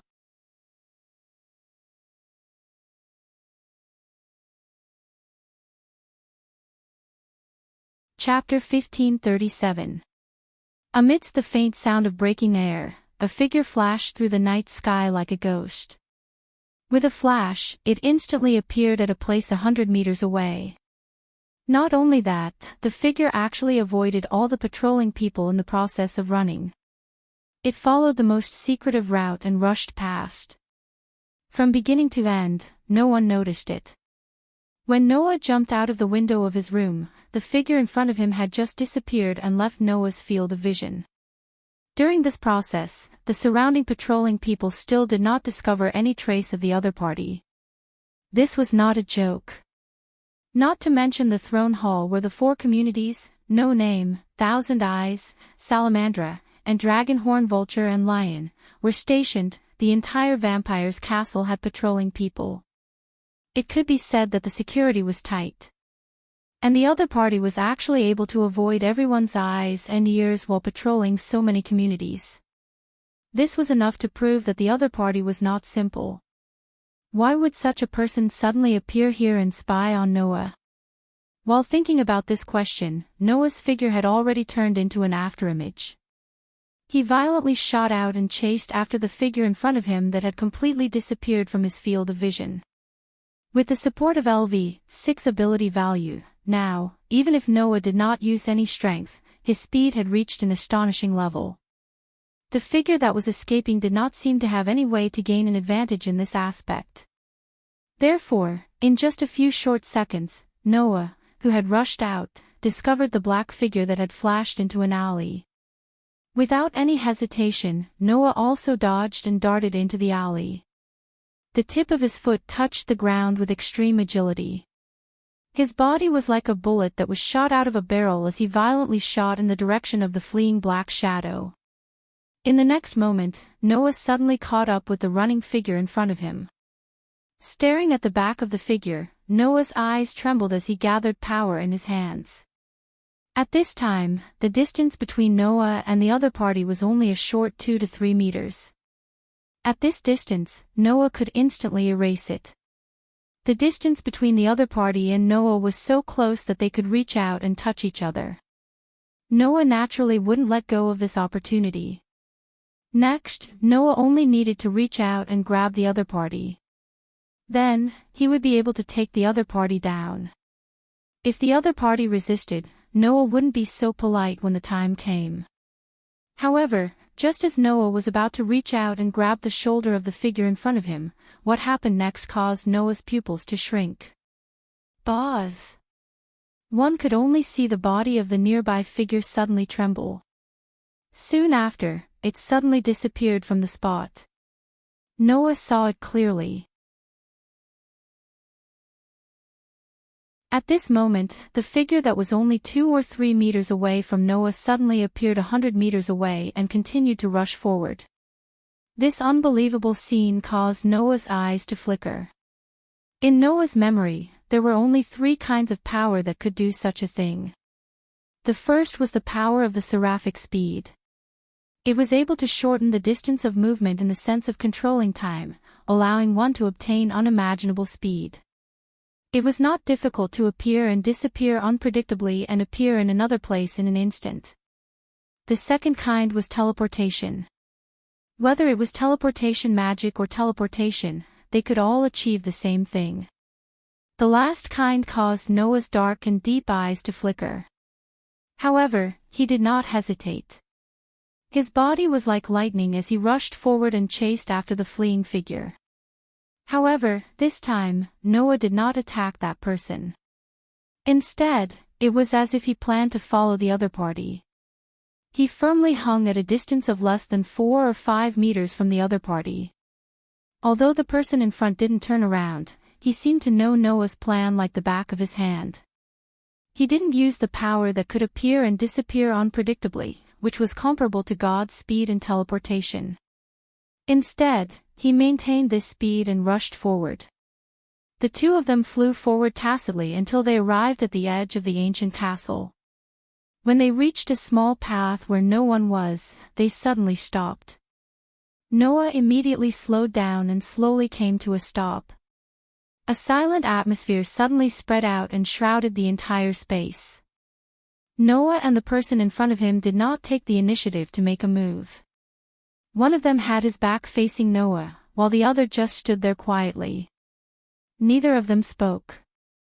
In the end, the first person to speak was neither Noah nor the person in front of him, but the third person present. "Since you don't plan to speak, then I will speak first." Following such a voice, a figure walked out from the shadows and imprinted itself in Noah's eyes. Looking at the person slowly walking out from the shadows, Noah could not help but curl his lips. "It really is you." The person who came was a youth with white hair and white clothes.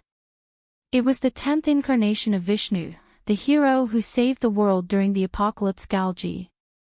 As for the person who led Noah here, it was naturally the girl who had been by Galgi's side and had the gift of distance controlling. "Your Highness, you are so annoying."